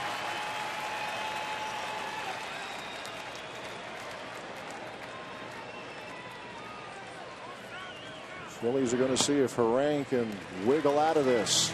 Remember, Harang got away with a hanger to Braun his last time up. Braun popped it up, but a very good pitch to hit.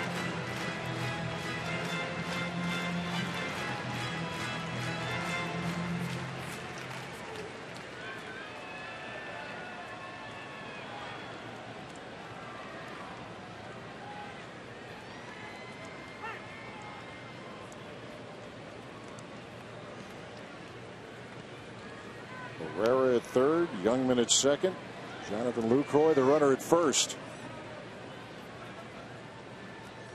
Harang with a 1-0.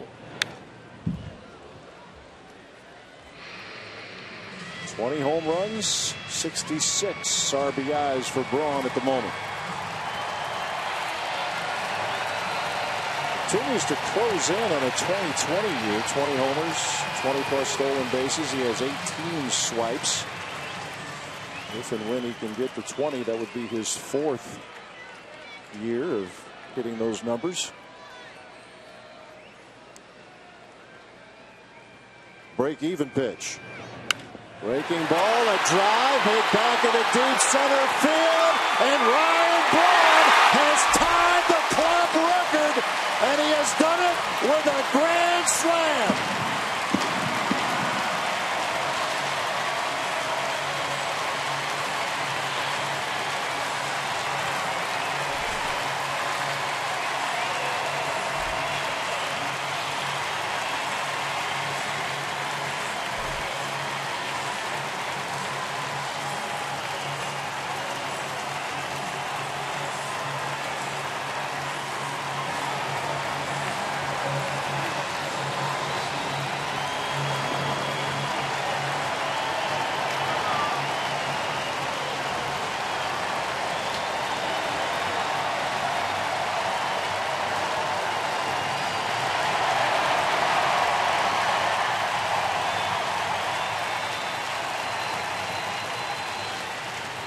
number 251 for Ryan Braun.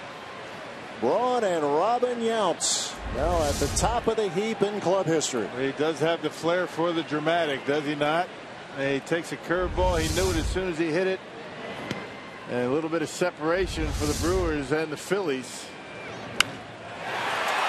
And no cheapie for Braun.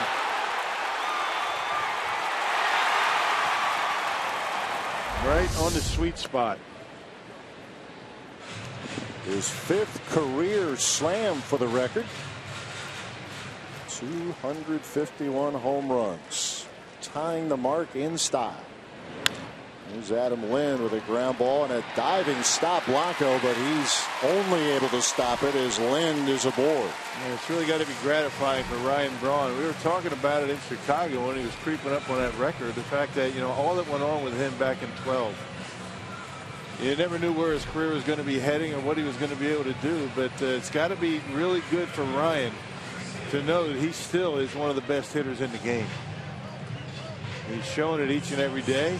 Batting average not where he would like it to be, but certainly still has the power, still a run producer, and again, not to overstate it, I think it's got to feel good for him. Absolutely. You think of the let's just take the thumb, the thumb injury that he has dealt with, in the adjustment to dealing with the pain of it, and then getting the injections and getting himself where he can actually grip a bat the way he wants to grip a bat. Right. And the fact that, even as the Brewers have, they've been out of the race for a long time, he's still hustling, playing hard. I mean, taking extra bases. He made some very nice defensive plays. He made one great play here in the first game of this series.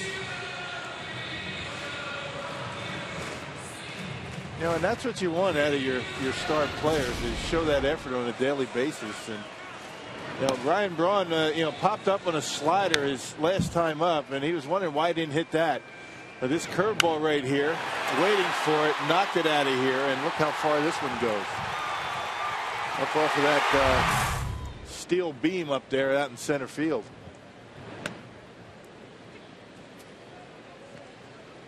A ball, 2 strikes to Chris Davis. Brewers break it open here in the 5th on the Braun grand slam. Well, you're right, though, the flair for the dramatic. I mean, Brewer fans, I always tell them, you get a cold winter day and you're begging for baseball season. You look back at, to me, the 08 game against the Cubs. That's one that's on the very short list of the dramatic moments. Is Chris Davis with a single to center. Well, the Brewers aren't in that position if a few games before he doesn't hit that grand slam against the Pirates to win the game. Right. So, yeah, he, CC Sabathia, the rest of that ball club. But Ryan Braun, an integral part of a lot of the great moments here at Miller Park. 251 career home runs for Ryan Braun as the Brewers going through the order here in the 5th inning against Aaron Harang.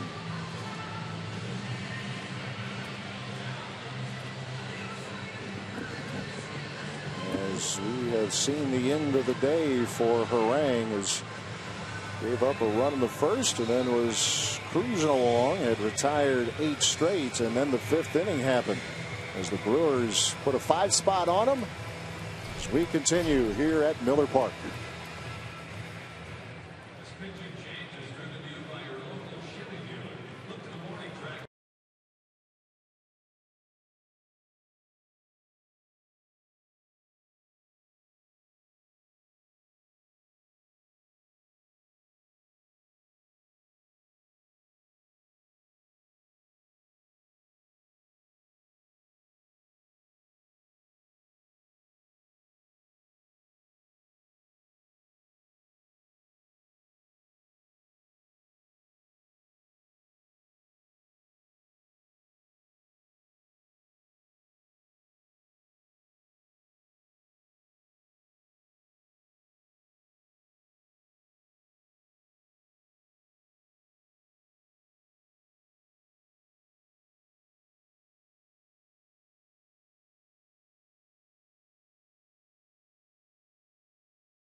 brought to you by Miller Lite, the original light Pilsner.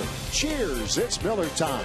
And by the Wisconsin Lottery, reminding you to please play responsibly. The Brewers break it open here in the 5th inning, and they are still going. The runners at first and second, 5 on the board, including a grand slam from Ryan Braun. So the day ends for Aaron Harang after 4 2/3 innings. Is on for Philadelphia now is Adam Lowen. Pretty interesting story here for Philadelphia. He's called up about a week ago for the Phillies. He will face Scooter Gennett. Lowen is 31 years old, was a first-round draft pick by the Orioles back in 2002. Had 10 saves down in the minor leagues, 215 earned run average. One of 3 left-handers down in that Phillies bullpen. That big kid doesn't throw that hard, mid-90s. That's not that hard these days. No, not anymore. It's kind of average 94. Drafted as a pitcher, had some elbow issues, actually gave up the position, turned himself into an outfielder, and appeared as an outfielder with the Blue Jays in 2011, and now has gone back to being a pitcher. And a lot of years between appearances, 7 as a matter of fact, when he appeared in a game 6 days ago at Arizona. Scooter Gennett, who started this inning with a double. Second at bat here in the 5th. And getting a rare opportunity against a left-handed pitcher. It's the only piece left in the Scooter Gennett puzzle. Is he going to be able to have success against lefties? He did in the minor leagues. He has had but 25 at-bats against left-handed pitching.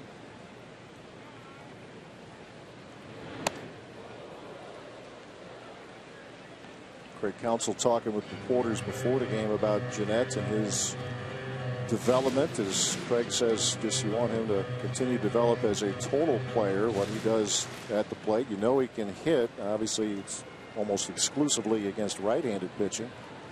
Continuing to build his resume defensively. He's trying to build the resume running the bases.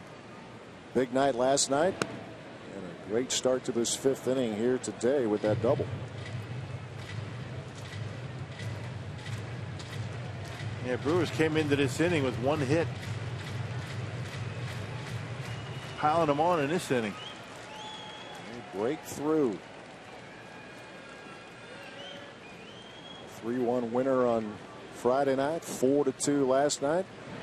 Runners on the move as Scooter Gennett goes down swinging, but it was a terrific and historic 5th inning for the Brewers as Ryan Braun with career homer number 251. That was a grand slam, all part of a 5-run 6th.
run record here today with a grand slam, a 5-run fifth.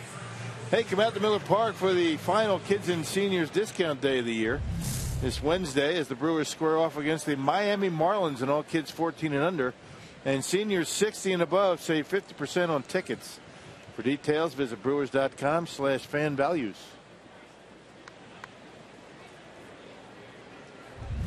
Big fifth inning for the Crew. It's Taylor Youngman with 9 strikeouts through the first 5. The Phillies with just 2 hits so far today. There's a long inning. Let's see how he bounces back after sitting around. Of course, he got a hit to help the Brewers extend the inning. Yeah, bunt single for Taylor Youngman. As 10 men come to the plate. And that curve from Taylor Youngman, count evens, a ball, a strike.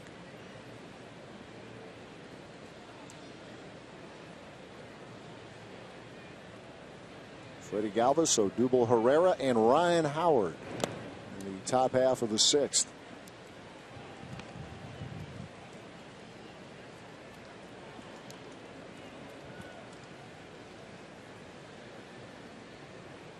A good bounce back effort to this point for Youngman. Went off the outing at Wrigley Field.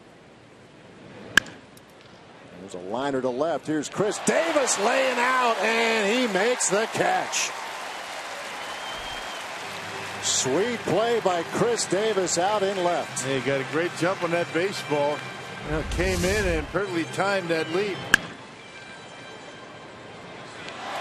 Taking a base hit away from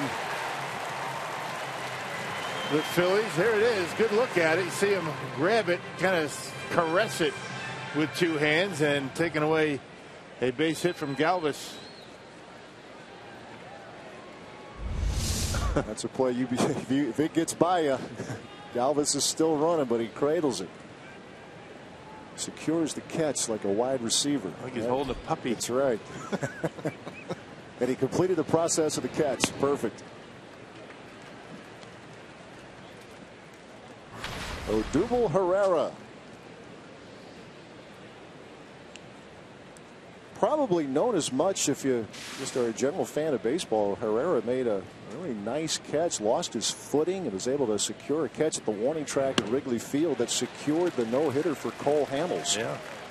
The classic send-off performance in the former Phillies pitcher. But can you imagine if he didn't catch it? It was pretty close to not being a catch. Things would be looking a little bit different for Mr. Herrera, wouldn't they? Yes, sir. Going back on a deep fly, and looked like he was not going to be able to make the play. Lost his footing, but secured the catch.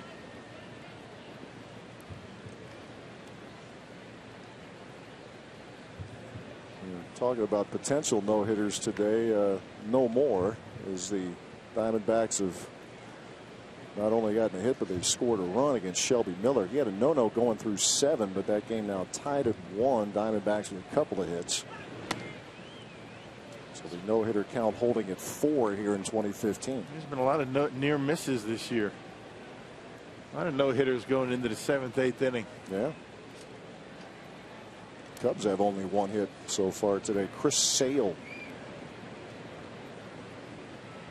through 6 innings. Spinning a good one for the White Sox. 3-0. White Sox lead the Cubs.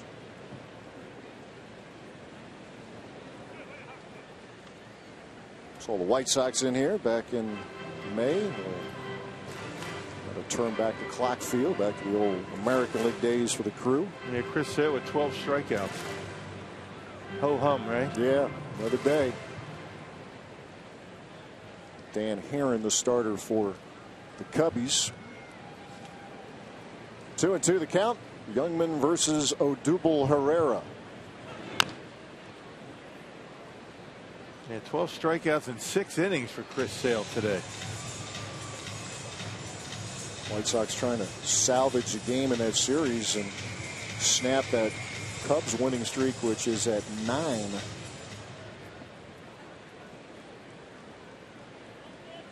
In that stretch where they probably are just not wondering if they're going to win. They're going to say, how are we going to win today? Right. It's the way it goes. You get on those streaks, you just figure ways to do it. Somebody different every night. Herrera hanging tough. And on the flip side of that, you're just the opposite when you're in these tail spins. Sometimes there's nothing you can do to snap out of it. 1987 team saw both sides of that. Yeah, you're right. Of course, you're right. You lived it. The start and then the 12-game losing streak. Yeah. Yep.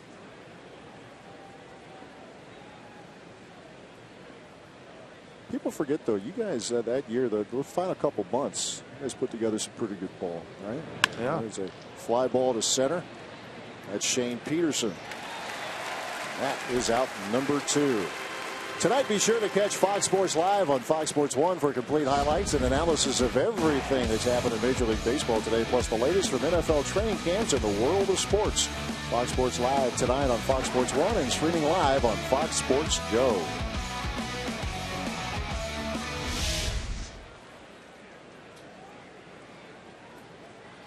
Two men out. As Taylor Youngman gets set to square off with Ryan Howard. The hit in 2 trips so far today.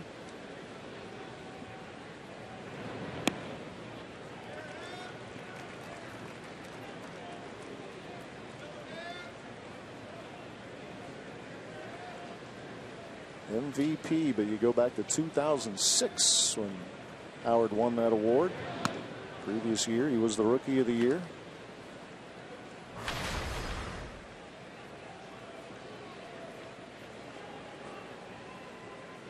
And he remembers the good old days, as you could say, with this Phillies team. Pennant winning teams, the World Series champs in 08. It's amazing they only won once, though. It is. I mean, as good as they were with the pitching that they had, Holiday and Cliff Lee. I mean, it was amazing. You know, Cole Hamels should have won more, didn't. Right back to Youngman. Taylor Youngman rolling along here this afternoon as he retires the Phillies in order. Still 6-0 Milwaukee.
Rewind, and Taylor Youngman in rhythm. He struck out the side in 2 of the first 3 innings this afternoon. He has 9 punch-outs so far, and the big blow so far, Ryan Braun, this grand slam career homer number 251 to tie Robin Yount for the all-time club record. Broke this game open, helping the Brewers to a 6-0 lead. Yeah, it's been a good day at the ballpark so far for Milwaukee. Still got 3 innings left. Youngman is he certainly has proven to everybody that last start in Chicago was a blip on the radar screen, because he is dominating again today. Adam Lowen, who finished up for the Phillies on the mound in the 5th, back out there here in the bottom of the 6th.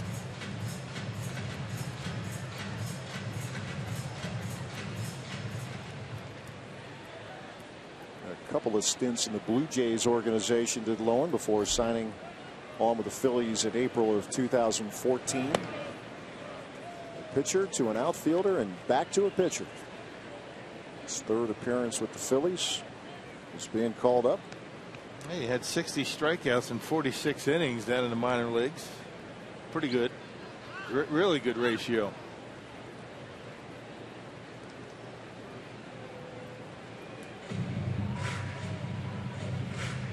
Ball is strike to Segura. He'll be followed by Elian Herrera and Youngman.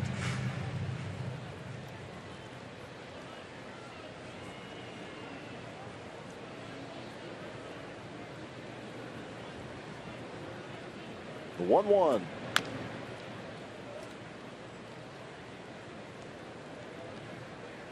Segura with a ground ball to short and then popped up trying to bunt in the 5th. After Jeanette led off that inning with a double, the Brewers sending 10 to the plate in the 5th inning.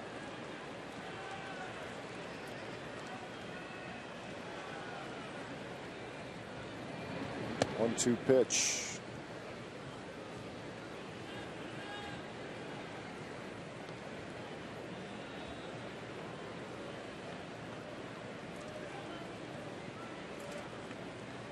McCannon just looking for Lowen to eat up a couple of innings here after Aaron Harang got roughed up in that 5th frame. There's a ground ball to Cesar Hernandez, out number 1. Hey, just a reminder that tomorrow night is the final Miller High Life Monday of the season. Terrace reserved tickets are just $9 for tomorrow night's matchup with the Marlins, courtesy of Miller High Life. Call 902-4000 and go to Brewers.com for tickets. Tomorrow night, Tuesday night, Wednesday afternoon. And then off to the nation's capital. 3-game series. Off day on Thursday. Brewers have a bunch of off days coming up. Thursday, Monday. Now, not this Monday. Right. Next Monday. I know you and Brian talked about it, I believe, on Friday night, Rock, but everybody's probably banged up. Everybody feels less than 100% right now, but I know the schedule is what it is. But is that too many? Is that the right amount of off days? Would you rather? You'd rather have them spread out a little bit. Maybe more? you get maybe an off day and a mix of a 20 straight game stretch that every team goes throughout the season. But you get them when you can. You take them when you can get them. Yeah. I mean, the Brewers, like I said, have 2 off days in the span of 5 days.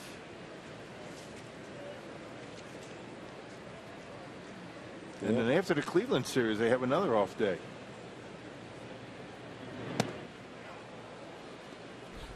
Elian Herrera. There's a look, and look at those empty days in the calendar.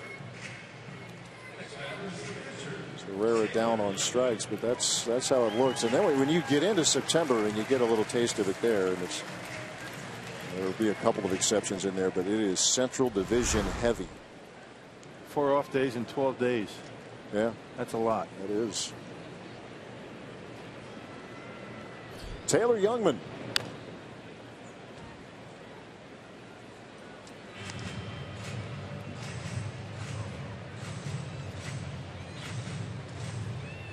This young Brewers team and these guys who are getting opportunities there, and they obviously saw it in Chicago and Wrigley Field.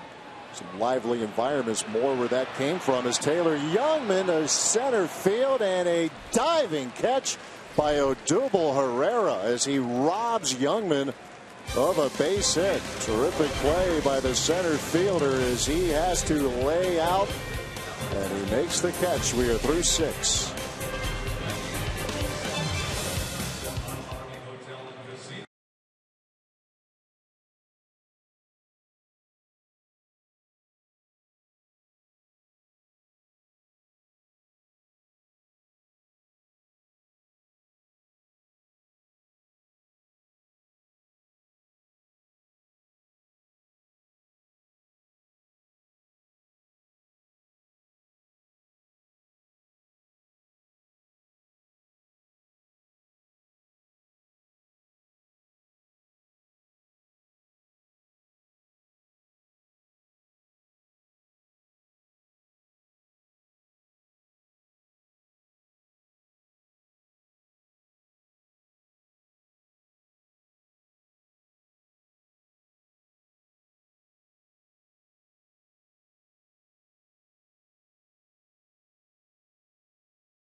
at Miller Park in Milwaukee. 6-0 Brewers lead the Philadelphia Phillies. Looking to sweep this series. Let's check out what's on tap, presented by Miller Lite. Tomorrow's series with the Marlins, starting Justin Nicolino on the mound for the Marlins. And Matt Garza actually pitching pretty well of late, including his last start against the Cubs, where he worked 7 innings and gave up just a couple of runs on 3 hits. So the thing started 6:30 tomorrow night right here on Fox Sports Wisconsin. Yeah, that was a no decision in the Cubs 3-2 victory. That was an extra inning victory for Chicago, but yeah, he's been throwing well since his return from the disabled list. He had a terrific outing against the Padres. Just gave up just a run over 7. And right shoulder tendonitis. Got a .256 earned run average since his return. The count.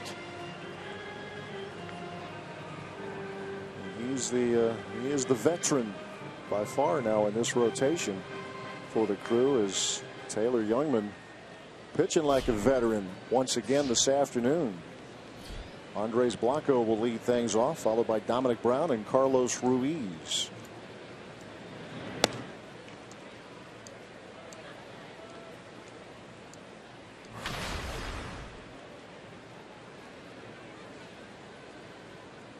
Youngman with 9 strikeouts through the first 6 innings. He struck out the side in innings 1 and 3.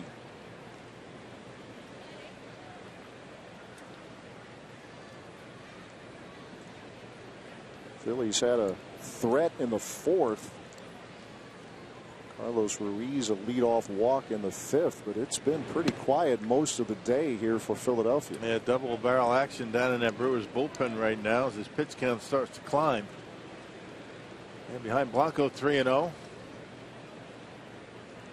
Pete McCann trying to figure out how to get a game from this Brewers club. Hasn't been a very good year for Milwaukee, but they have dominated the Phillies. Looking to go 7-0. There you look back at season sweeps, and for the purpose of this conversation, talking about a minimum of 6 games, is a rocket shot right back to Youngman. And that smile too. Self-preservation, and that's out number 1. Well, he didn't catch it, it caught him. But if this ball isn't in the glove, it's going to get a piece of, and it's not going to feel good either. That's a nice play by Youngman, whether he tried it or not. I think his glove is just there. See if he moves it. Does he move it? I think he did. That was a bullet by Andres Blanco. Glove saving a beauty. Put it between the pipes. Dominic Brown. You talk about those series or season sweeps. We're talking about at least 6 games. We got the Marlins a couple of times back in '98, beat them 9 times in as many games, and did it to them in 11, 7-0 against the Giants in '08. The Brewers won all 6 games and trying to make it 7 for 7 here against the Phillies.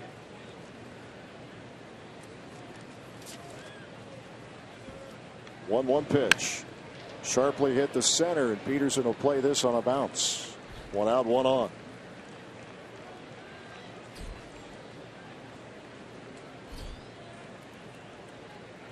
It was only the 3rd hit today for the Phillies. Take a look at Corey Knebel and Neil Kotz in that Brewers bullpen. As Craig Counsell makes his way to the mound, and we'll have a pitching change. A good day's work for Taylor Youngman, and the crowd recognizes it.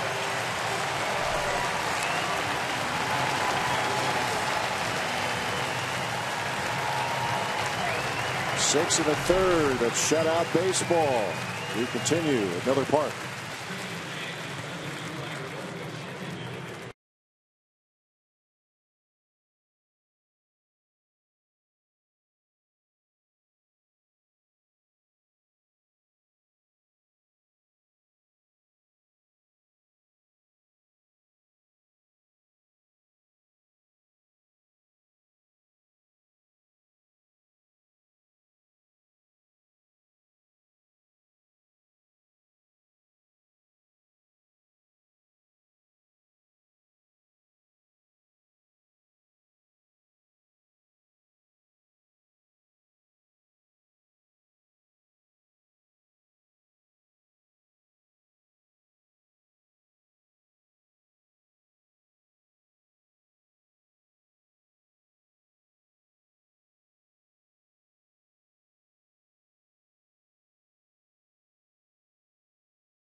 Youngman just outstanding. I think Brewer fans and most notably manager Craig Counsell curious to see how Youngman would bounce back from the off nights against the Cubs, and the answer is an emphatic positive one for the young right-hander. A career best 9 strikeouts in 6 1/3. He gives up just 3 hits.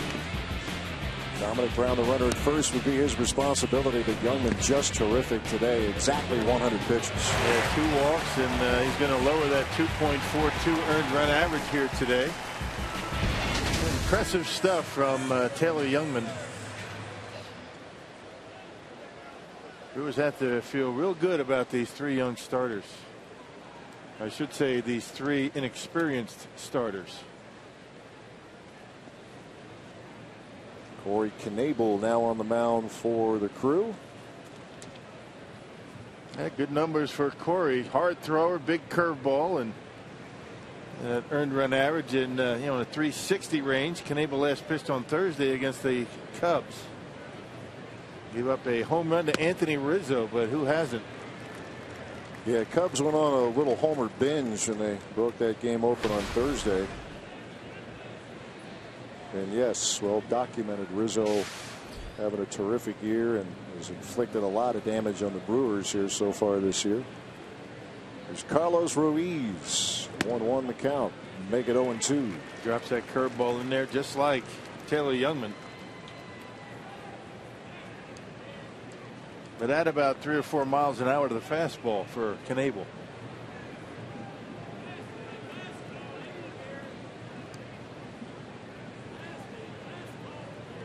Two-strike pitch. He got him. That is strike 3. This bullpen has been awfully effective here for the Brewers. More on that as we check in with Sophia Minnaert. Thanks. Yeah, Craig Counsell talking about his bullpen and in particular their strikeouts, and he said that's a really valuable to have that with so many guys in the pen. He said, especially when we're talking about guys who are coming in not starting a clean inning. We saw it last night. Will Smith, 1 strikeout in his 1 at bat. JJ as well. Jeremy Jeffress, 2 strikeouts for him last night. So he said to get those outs, it's really important for his bullpen. That's been a big part of their success.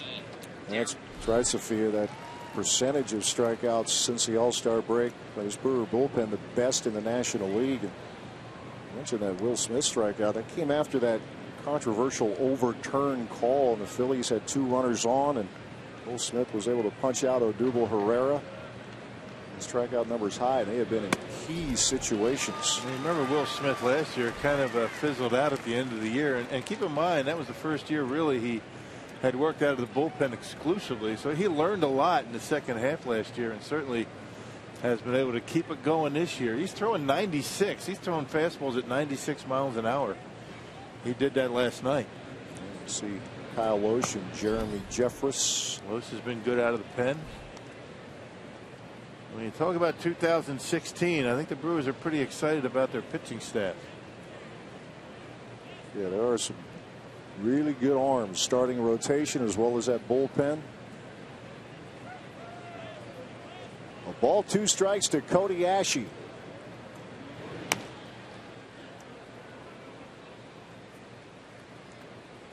Well, he's seen enough examples of it. You can go back a long way, but especially in recent years, if you have that really good pitching, yeah, that gets you in the mix. And you don't have to be terrific. St. Louis Cardinals offensively, they're kind of middle of the pack, but their pitching is just lights out. Starters and bullpen. The Giants have collected some hardware. The bases, in many cases, of some terrific pitching. This has popped up. Lucroy will have room, and that will end the 7th inning for Philadelphia. So Corey Knebel comes out of the bullpen and keeps the Philadelphia Phillies off the scoreboard. We move to the bottom of the 7th. It is 6-0 Milwaukee as we keep it here on this beautiful Sunday afternoon at Miller Park. 34,000 in attendance. God bless America, land that I love. Stand beside her and guide her through the night with the light from above. From the mountains to the prairies, to the oceans white with foam. God bless America, my home, sweet home. God bless America, my home, sweet home.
The Phillies 6-0. Big 5-run fifth breaking this open here for the home team.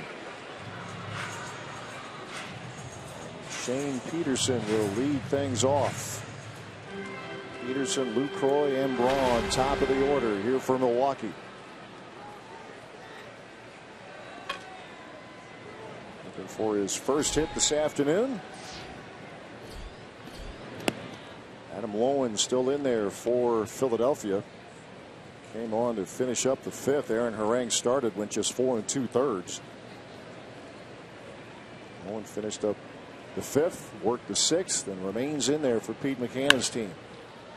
Fly ball that will carry into the seats.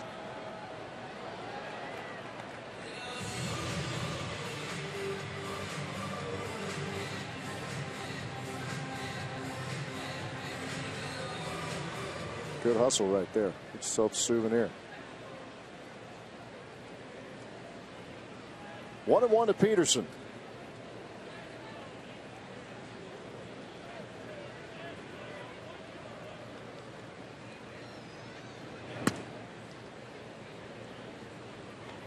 Ball 2 strikes. Adam Lowen trying to make himself a very good story. Hard he is to be back in the big leagues as a pitcher.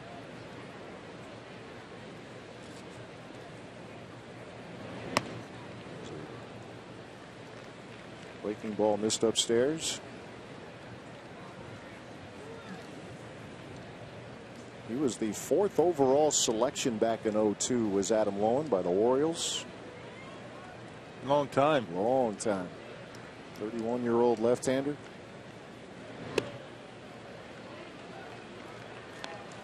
Went from July 6, 2008 to about a week ago between big league appearances on the mound. In between, played a little outfield. Yeah, the key is his ability to be able to retire left-handed hitters. If you can do that and you're left-handed, then you're going to stick around. You're going to get some chances. And Peterson begins the 7th by drawing a walk. Check out the leaders in relief presented by Marshfield Clinic. And we talked about Sophia reporting about this Brewers bullpen and the Brewers' ability to get strikeouts. And you look at the strikeouts per 9 innings, only the Dodgers have more. The Phillies have had their share of success as well. But this is a group, as we mentioned, not only do they get the strikeouts, but I mean big time moments, such as we saw last night in a tight game.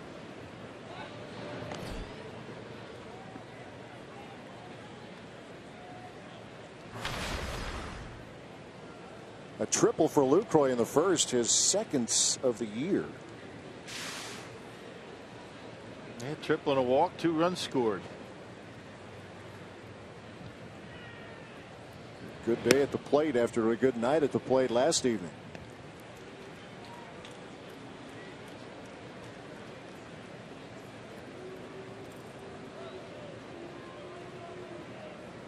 Constant battle that any player would have when you make good contact and have little to show for it, the mental game that can play. And Lucroy is fighting through it and having some things break his way. That gets away from Ruiz. Peterson on the move, heads up, and the ball gets through. And there's some hustle as Shane Peterson will advance to third. Noah's looking to take that extra base with a wild pitch and an E2. And Ruiz knows he shouldn't have thrown that baseball. He threw it away. The arm was, he threw it sidearm. It sailed on him and into center field. Peterson was able to find where the baseball was very quickly and able to scoot on over to third base.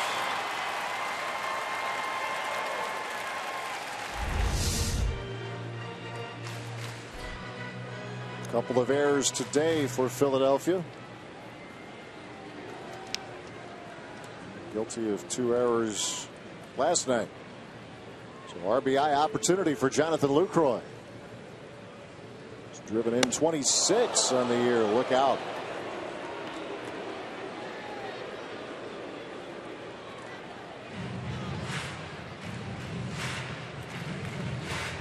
My eyes are good wide too. Hang loose in that box. You never know.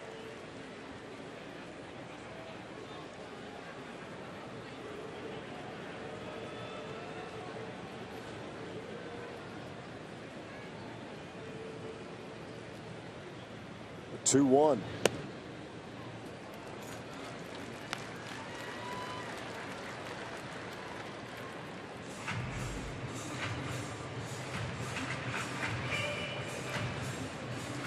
Canadian-born Adam Lowen. 3 balls, 1 strike.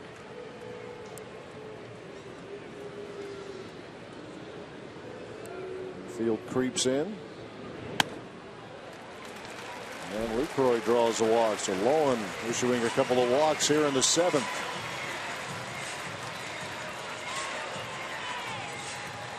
Now here comes Ryan Braun. Shining moments presented by Marshfield Clinic. His last at bat, that is career home run number 251, club record tying a grand slam. It was the 5th slam of Braun's career. Broke the game open. Braun and Yountz now at the top of the all-time home run list for the Milwaukee Brewers. Plenty of time remaining this year to pass the kid. No telling how many home runs Ryan Braun's going to end up with as a Brewer. And a lot of time left on that contract. Yes, he does.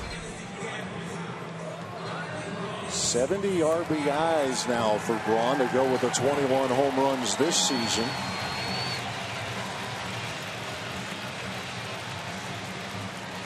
Fun moment. He was able to make the curtain call after the club record tying home run, and now every at bat a chance to break it. Brewers have runners at the corners. Peterson at third, Lucroy at first.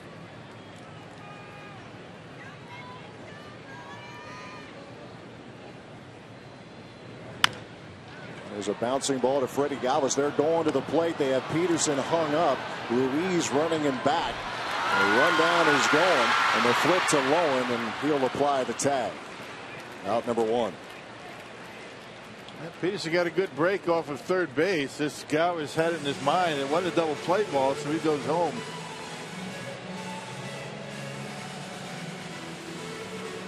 Not exactly the kind of rundown that you draw up. A few too many throws, but they're able to get Peterson. You never want to have the pitcher involved in a rundown. He ended up making the tag. Lowen. 6-2 to 5-1.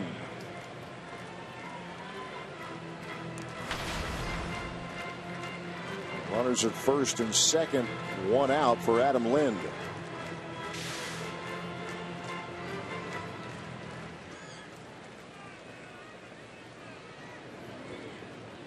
Lind a single in the 5th inning. Part of that big inning when the Brewers sent 10 men to the plate, scoring 5 runs.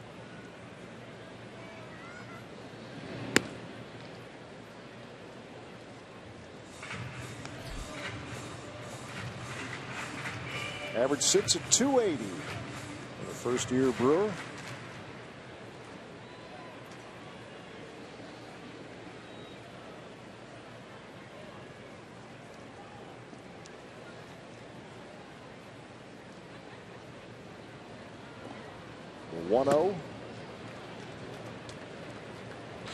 Off to a slow start against lefties this year, but lately much better.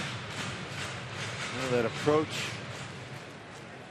keeping that front shoulder close. Lind for the season a .211 hitter against lefties, but a lot of his hits have come in the last month or so. That's part of that Marco Estrada trade last off season. Lind goes the other way. There's a base hit. Lucroy will be held at third. Station to station baseball. The bases are loaded. That's what I'm talking about, right? I mean, you got the count in his favor.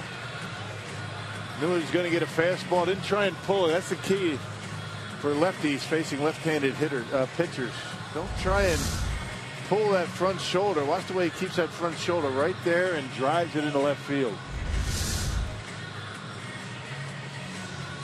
Piece of hitting has him aboard for the second time today as Pete McCannon will make his way back to the mound. As he has gotten all he can out of Adam Lowen. Pitching change here in Milwaukee with the Brewers leading 6-0.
For the Phillies, Darren Ruff will enter the game. He will patrol left field for Pete McCannon's team. And now Hector Neris on the mound for the Phillies. This guy's averaging about 9.5 strikeouts per 9 innings. He's got 20 strikeouts in 19 innings this year. 237 earned run average. Got called up once again from AAA Lehigh Valley on July 7th. Third time he's been with the Phillies this year. 26-year-old right-hander, originally signed back in 2010. Appeared in just a game a year ago for the big club. So So Adam Lowen goes an inning and 2/3. Harris, the third pitcher today for the Phillies.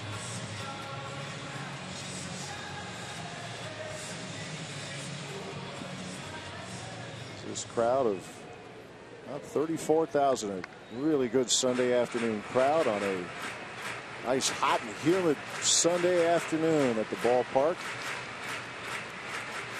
And they've seen their team continue its dominance this year of the Philadelphia Phillies. Chris Davis at the plate. Out in front and down a strike. Changeup. We saw Neris first game of this series. Scoreless inning.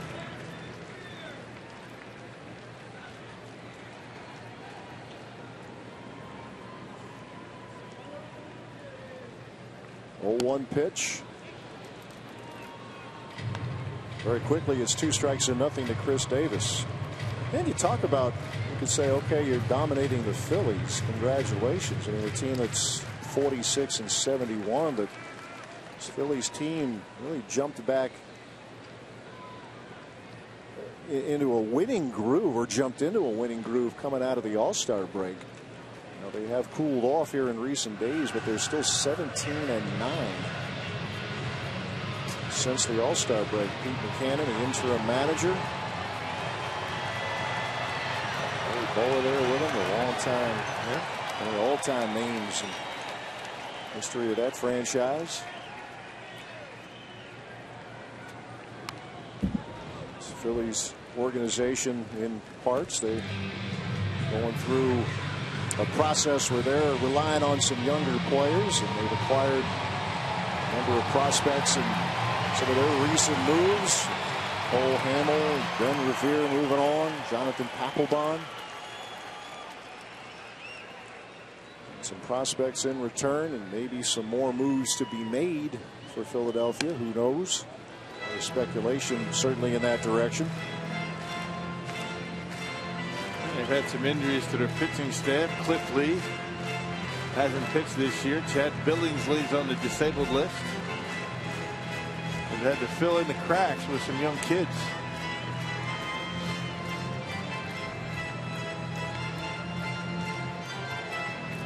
Two balls, 2 strikes to Davis. Part of that 5th inning. A single to center. 2-2 pitch. Swung on and missed. That's the second out of the inning. Pretty good off-speed pitch. He's got a slider and a changeup. He's got a real good changeup. He started Davis off with one. And another changeup to get him.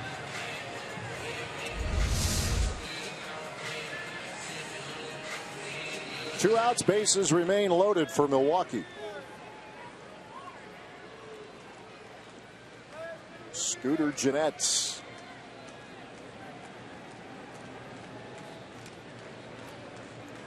One for 3, doubled to start that 5-run 5th.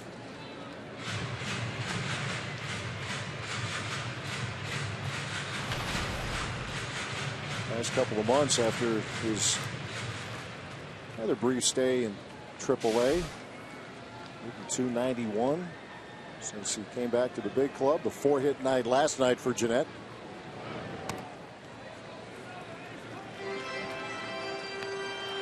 And Ryan Braun hit his grand slam with 2 outs. Scooter's got the count in his favor with the bases loaded. A 2-out curveball that Harang hung, knocked it out of here. Without a doubt.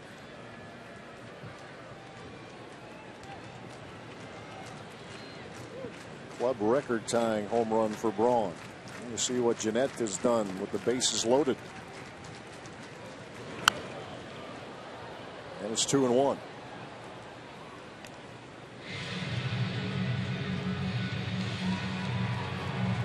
The White Sox continue to lead the Cubs 3-0 in the bottom of the 8th. 7 innings of shutout ball for Chris Sale. He turns it over to the bullpen now. Pirates lead the Mets 5-1 in the 8th.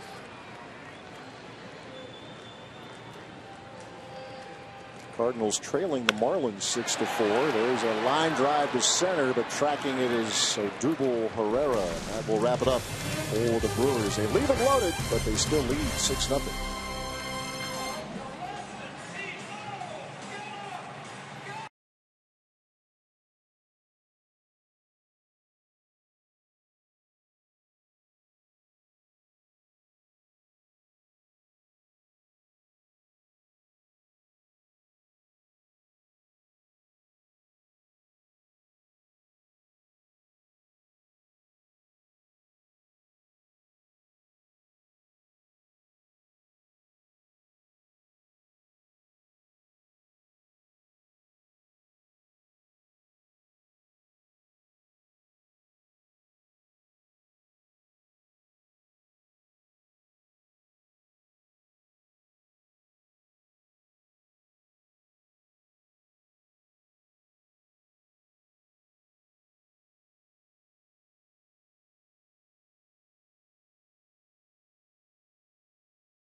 Just a good day all around here in Milwaukee. The Brewers leading the Phillies 6-0. Crew left them loaded in the 7th, but still up 6-zip as we move on to inning number 8. And Corey Knabel's going to stay in there for the Crew. It's something they didn't do a whole lot down in the minor leagues. Pitch more than one inning, so great counsel, and the Brewers are trying to stretch them out, maybe get an inning plus out of them. Finished the 7th inning with a couple of outs and hoping to get through the 8th.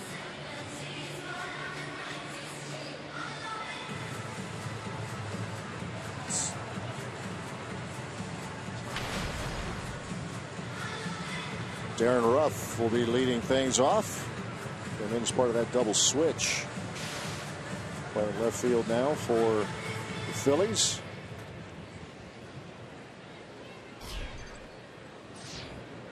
Former Creighton University Blue Jay.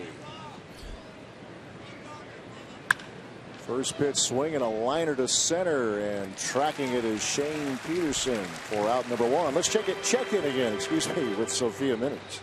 Thanks, Matt. Our Blaine's Farm and Fleet minor league report down on the farm. We're checking in with Jorge Lopez, what he did Wednesday night against Pensacola. 8 innings, shutout there for him, 4 hits and 8 strikeouts as well. So this season with Biloxi, you see the numbers, an 11-5 record, the ERA 2.45, and 119 strikeouts. So a good outing there for Jorge Lopez. A lot of encouraging signs coming out of that system at all levels. Tyler Wagner had a good outing for the Shuckers last night.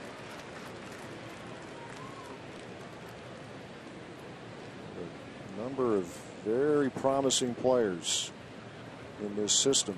Yeah, we get the Brewers minor league report handed to us every day in the booth. He'll throw it before the game. Luis Sardinas is swinging the bat pretty well. Tyler Wagner, we saw him make a start. Tossed 7 scoreless innings last night. Yeah, that's a taste of a couple of those guys, and maybe a whole lot more in the future as Cesar Hernandez able to reach in an infield single.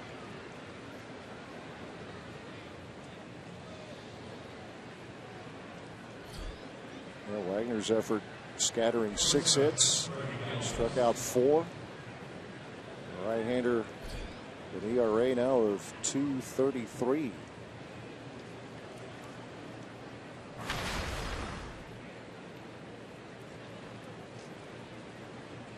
It's one of those things that as a baseball fan, you dig into those minor league numbers, you get an idea, you see some of those names that were involved in these recent trades, and Just kind of keep tabs. Yeah, keep an eye on him. Yeah, keep looking on down the line, and you get a good dose of them in spring training.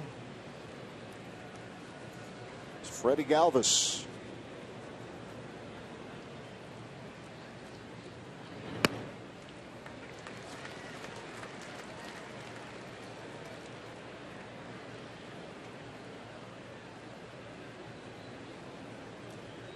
Brett Phillips, a very highly regarded prospect, hitting .280 through his first 15 games as a Brewer.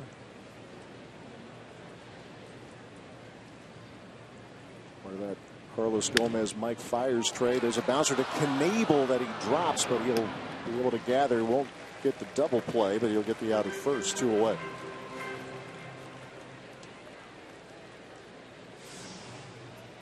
Well, he had a double play right in front of him had he been able to get the handle on it right away. But once you drop it or you get the bobble, instead of trying to be too quick and throw it away, just get a sure out, particularly when you're up by 6. That's exactly what he does, as Odubel Herrera will step in.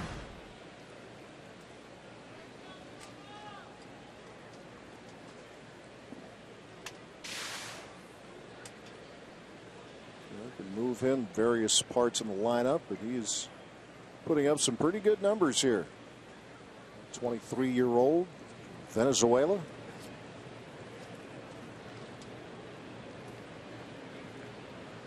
Had himself a 13-game hitting streak recently. It was stopped about a week ago.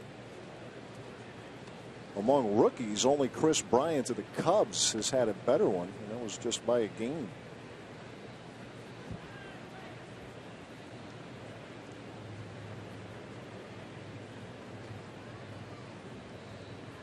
So we'll talk about the promising players that the Brewers have going, and here's perhaps one of them in the Philadelphia organization. Takes a mighty hack up there, very unorthodox stance, but able to, rock back and get that balance on the back leg, and a lot of movement in a swing like that, but he's had some success at this level. A free swinger doesn't walk a whole lot.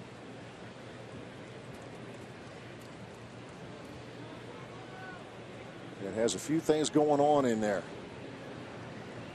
So he awaits the pitch. Well, the blowout of the day, it has gone final. The Orioles slipped past the A's this afternoon, 18-2. 26 hits. That's when you think it's all about pitching this year, right? Exactly. You never know.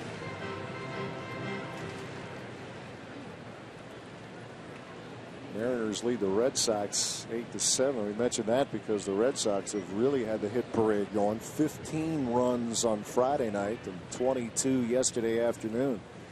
Here's the 1-2 pitch. Swung on and missed. Corey Knebel. It's through the 8th, and it remains 6-0 Milwaukee.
That is for sure. 6-0 Brewer lead. Bottom of the 8th we go, but Taylor Youngman the storyline, Ryan Braun the storyline, career home run number 251 to tie Young for the franchise lead. But Youngman shut out baseball today into the 7th inning, only 3 hits allowed. Yeah, we talked about it in the pregame, what it was going to be, how he could start the ball game. Did he have good command of the breaking ball? Started out the ball game, had great command of the fastball, really used that breaking ball efficiently today. And how about Ryan Braun? What a great honor to tie Robin Young. A lot of strikeouts for Youngman, 9 in all. Hope to hear from both Youngman and Braun. We're going to hear from Craig Counsell. Plenty to talk about tonight on Brewers Live. All right, Craig, Augie, thank you very much. Bottom of the 8th we go. Gene Segura leading things off. It's Hector Neris back out there for Philadelphia.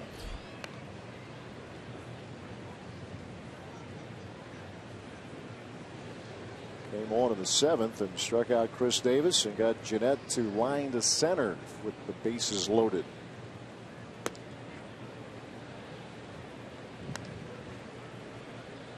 Ball, 2 strikes to the Brewers shortstop.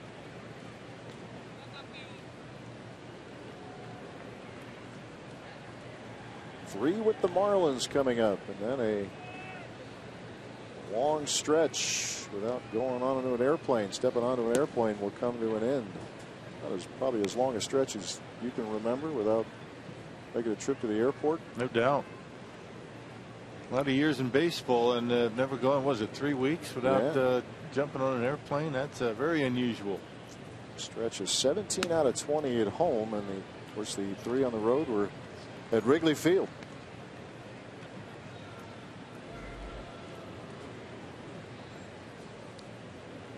We'll make up for that in September. A couple of 3-city trips.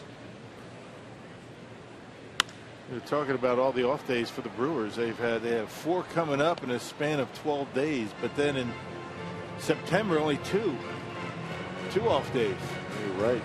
Middle of, right at the end of the 3-city trip to Cincinnati, Miami, and Pittsburgh, and then breaking up a 3-city trip, the final road swing of the year to Chicago, St. Louis, and then on to San Diego. The month of September, with the exception of the Marlins and the Padres, it's all about the Central. Of course, the schedule goes into October this year. Regular season starting a week later than it did a year ago, so the regular season winds up on the 2nd, 3rd, and 4th of October against the Cubs.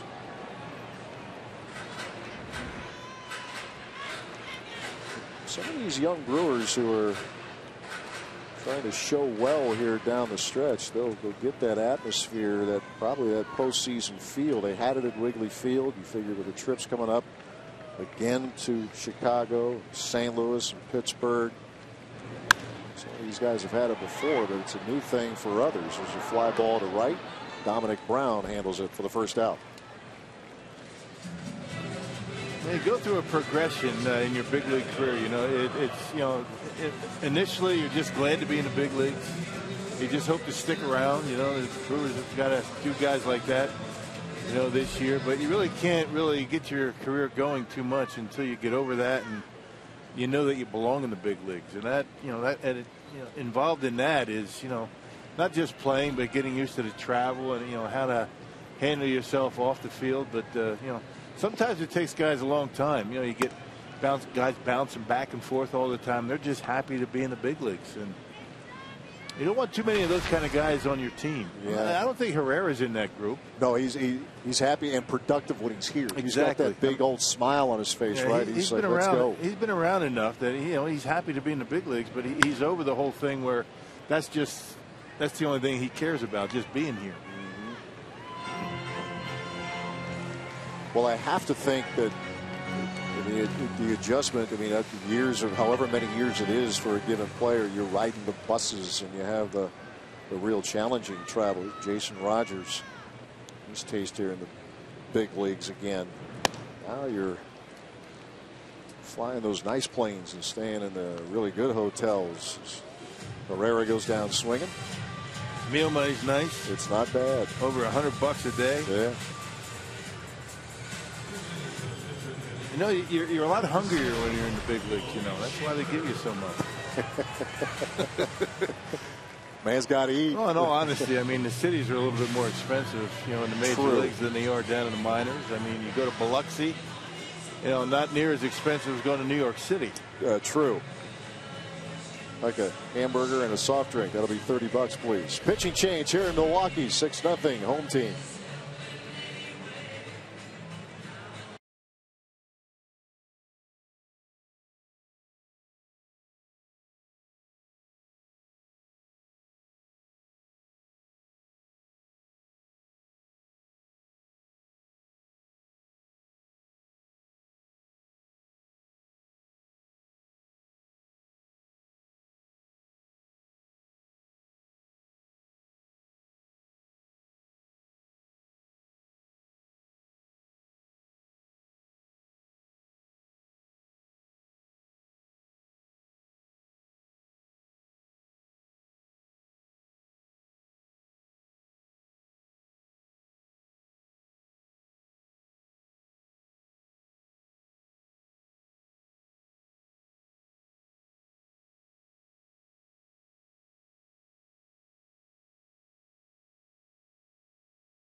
Pitcher spot coming up, so he will be stepping in to pinch hit here for the Crew.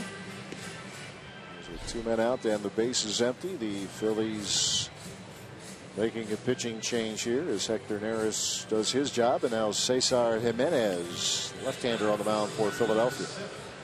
Yeah, 1 appearance so far, 7 pitches. Apparently he needs some work. Neris was outstanding in his time out there in the mound. You know, 2 outs, 6-0, and Pete McCannon brings on his left-hander. Appearance number 2, and you'll take a look at his numbers from appearance number 1 a while ago. Appeared in 16 games last year for the Phillies, 19 the year before that. He got called up today, as a matter of fact.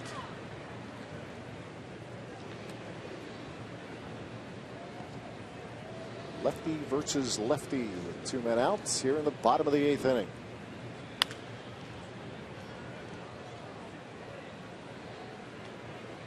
And down in Las Vegas, 3-5, 4 saves, and a .361 earned run average. He was actually on the opening day roster for the Phillies.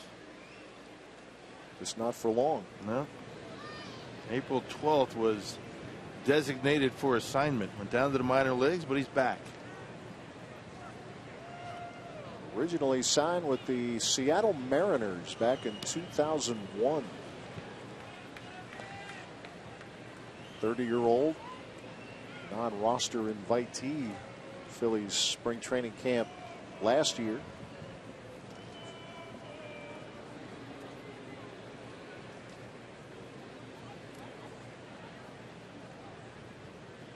Two strikes and nothing to Logan Schaefer.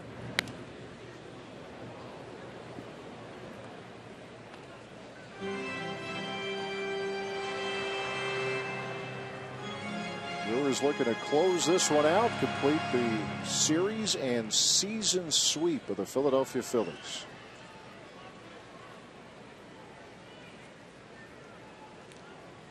Cesar Jimenez, 4th pitcher of the day for Philadelphia.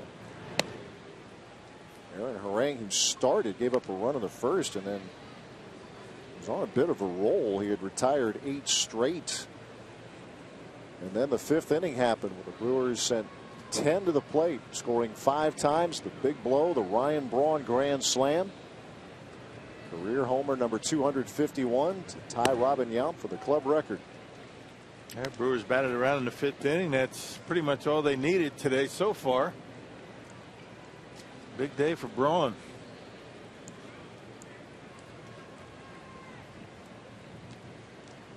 A no doubt about it grand slam for Ryan Braun. Meantime, Taylor Youngman with a terrific performance. 6 1/3 of 3-hit shutout baseball, striking out a career best 9. Corey Knebel with an inning and 2/3 of good work.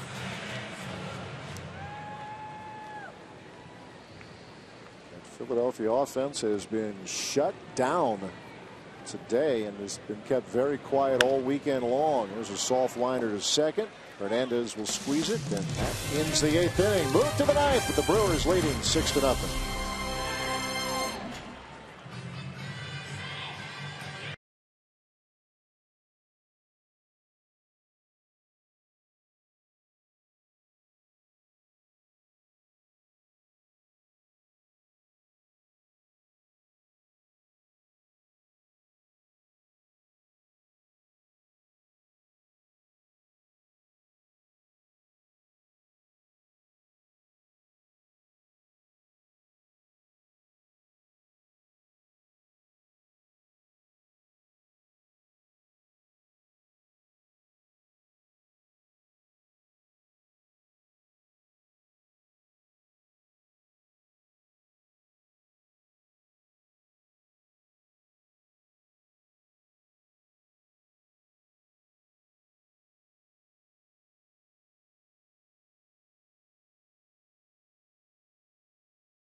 Record-tying home run for Ryan Braun, that grand slam of the 5th, all part of that big inning for the Brewers. 6-0 your score as we move to the 9th here at Miller Park. Changes here for the Brewers. Logan Schaefer will stay in the game and will handle things out in center field as Shane Peterson slides over to left. And getting some work here on the mound of the 9th inning for Milwaukee will be Neil Kotz. Yeah, 49th appearance for Kotz, and he's got that earned run average all the way down to 323. Got off to a very poor start, but yeah, since about mid-May, he's been throwing the baseball very well. Kotz last pitched on Thursday against the Cubs. Gave up a hit, a couple of hits and a run. Gave up a home run to Kyle Schwarber in that Cubs barrage of home runs on Thursday. Yeah, another one of those young stars in that Cubs organization. He's becoming a star already in the big leagues. Very highly valued prospect. As Ryan Howard leads off the 9th.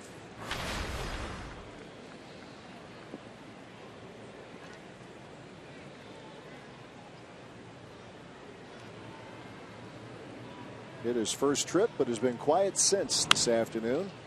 He'll lift one to left field, and that is Shane Peterson, and that is out number 1.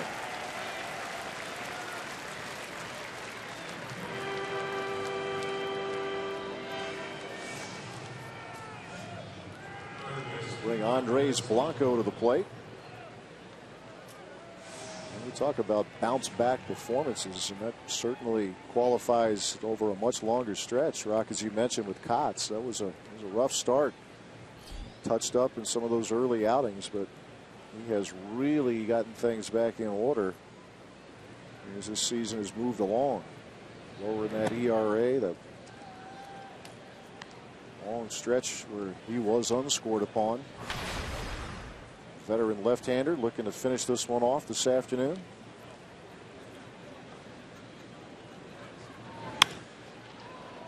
Fly ball hit back into right center field, going back at the track, and that is out of here.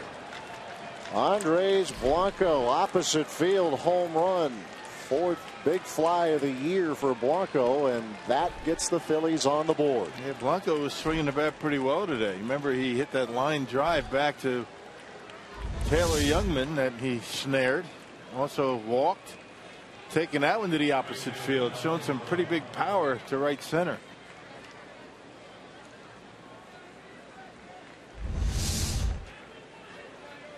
Had a little carry to it. Here is Dominic Brown. First pitch swinging, a bouncer to Scooter Gennett. That is out number 2. And the Brewers an out away from completing the sweep of the Philadelphia Phillies.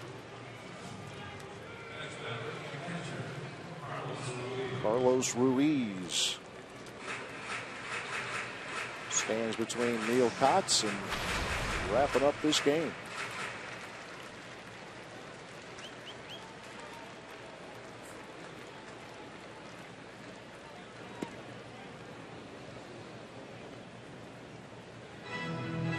One big inning changed this whole day here for the Brewers, breaking it open in the 5th inning with 5 runs. Soft liner, and that will fall. First hit for Ruiz, and hit number 7 for the Phillies.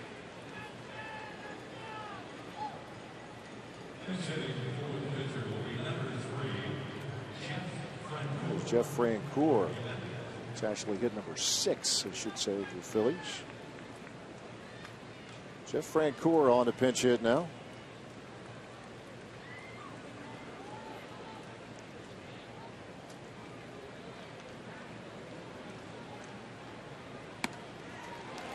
Well, you knew that was coming. First pitch swing. He loves that first pitch, wherever it is. He is going after it. Yeah, that was about neck high. Familiar story as Francoeur looking for his first hit of the weekend. The runner is going. The pitch is lined in the left center field. That's a base hit. Ruiz will make his way to 3rd, and the Phillies are extending this 9th inning. Pinch single for Francoeur.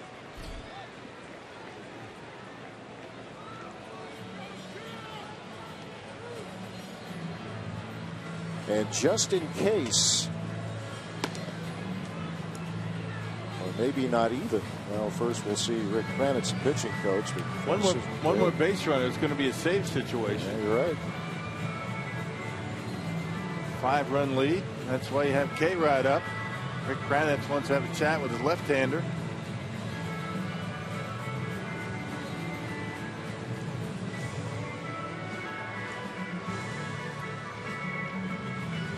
Rodriguez has recorded saves in each of the first 2 games of this series, and 28 of 28. Well, let's hope he doesn't need to come out to try to get number 29. Well, he's pitched 3 days in a row already. Right, He you're pitched right. that last game in Chicago, and I don't think Craig Counsell would be disappointed if he didn't have to use him. Actually, probably surprised he's just up at this point.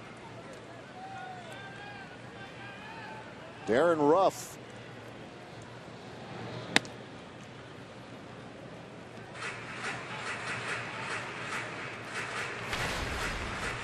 Line to center in his pinch hit appearance, stayed in the game. Phillies with runners at the corners, 2 outs. Brewers trying to get this over with, but the Phillies still punching a little bit.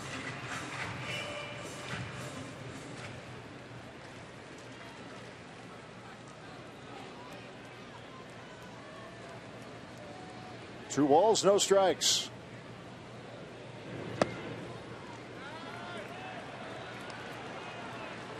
Now we're a pitch away from seeing K-Rod. Yeah, and he's going to come in.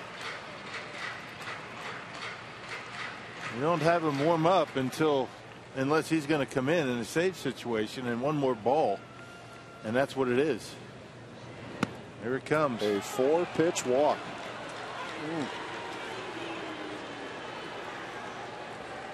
Mick Kranis can't believe it.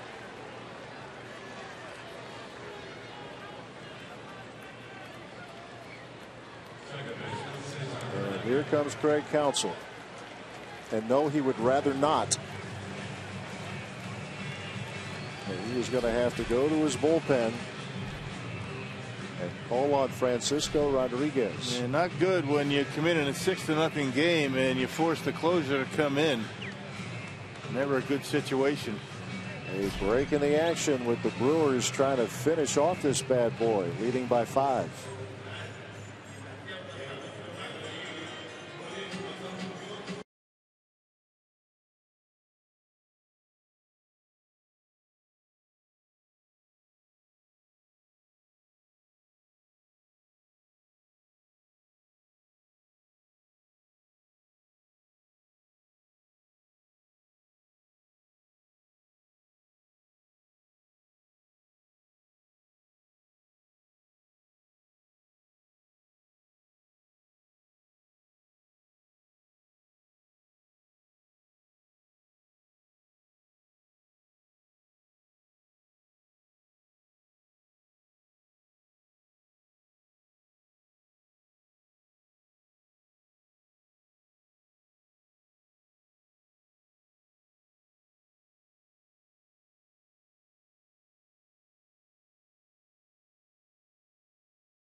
Pushed across their first run of the day here. A solo homer from Andres Blanco, and now the bases are loaded as Neil Cott's unable to finish this one off. So you turn it over to the closer, Francisco Rodriguez. Yeah, notched number 28 last night. A 3-up, 3-down 9th inning that included a couple of strikeouts.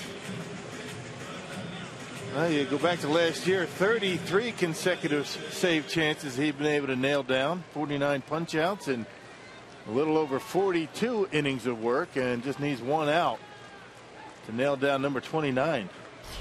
Only Mark Melancon has a longer stretch currently going at 35 consecutive. Cesar Hernandez, infield single, his last at bat, and he is out in front, and it's 0-1.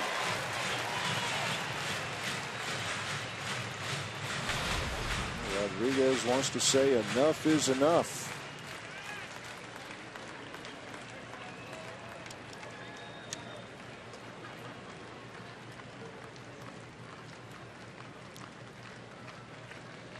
The 0-1. Back-to-back changeups for Frankie against a young hitter. Hernandez was a strikeout victim against K-Rod last night. Actually ended the game. On the brink of tying Joe Nathan. Rodriguez continuing to climb the charts, the all-time saves list in the big leagues. Strike 2 call.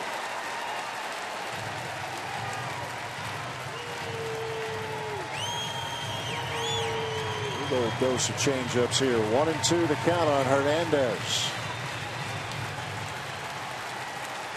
Strike away from closing it down.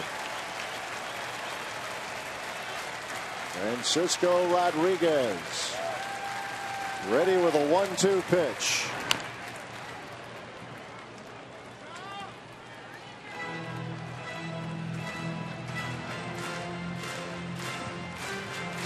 Brewers trying to sweep this season series. They've done it against teams they've played 6 times at least in a season. They've done it 3 times, to the Marlins twice, to the Giants in 08. Trying to go 7-0 in 2015 against the Philadelphia Phillies. A-Rod ready again with the 1-2 pitch. And this will carry out a play.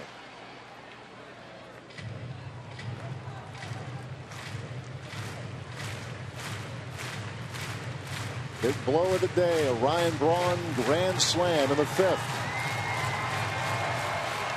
Phillies scoring their first run of the day here in the 9th.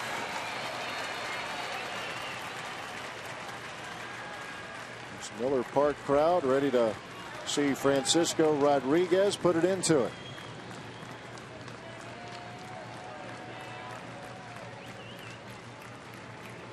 Here's the 1-2. Ground ball to short, and a force at second, and the Brewers complete the sweep. 7-0 this season against the Phillies, and the streak continues for Francisco Rodriguez. Ryan Braun with the big shot, career homer number 251, tying Robin Yount for the club record. As the Brewers take care of business this afternoon, Phillies get a run, but the Brewers win convincingly. 6-1 your final score. Let's send it down to Brewers Live postgame. Craig Kashawn standing by. Pretty easy agenda here tonight, that's for sure.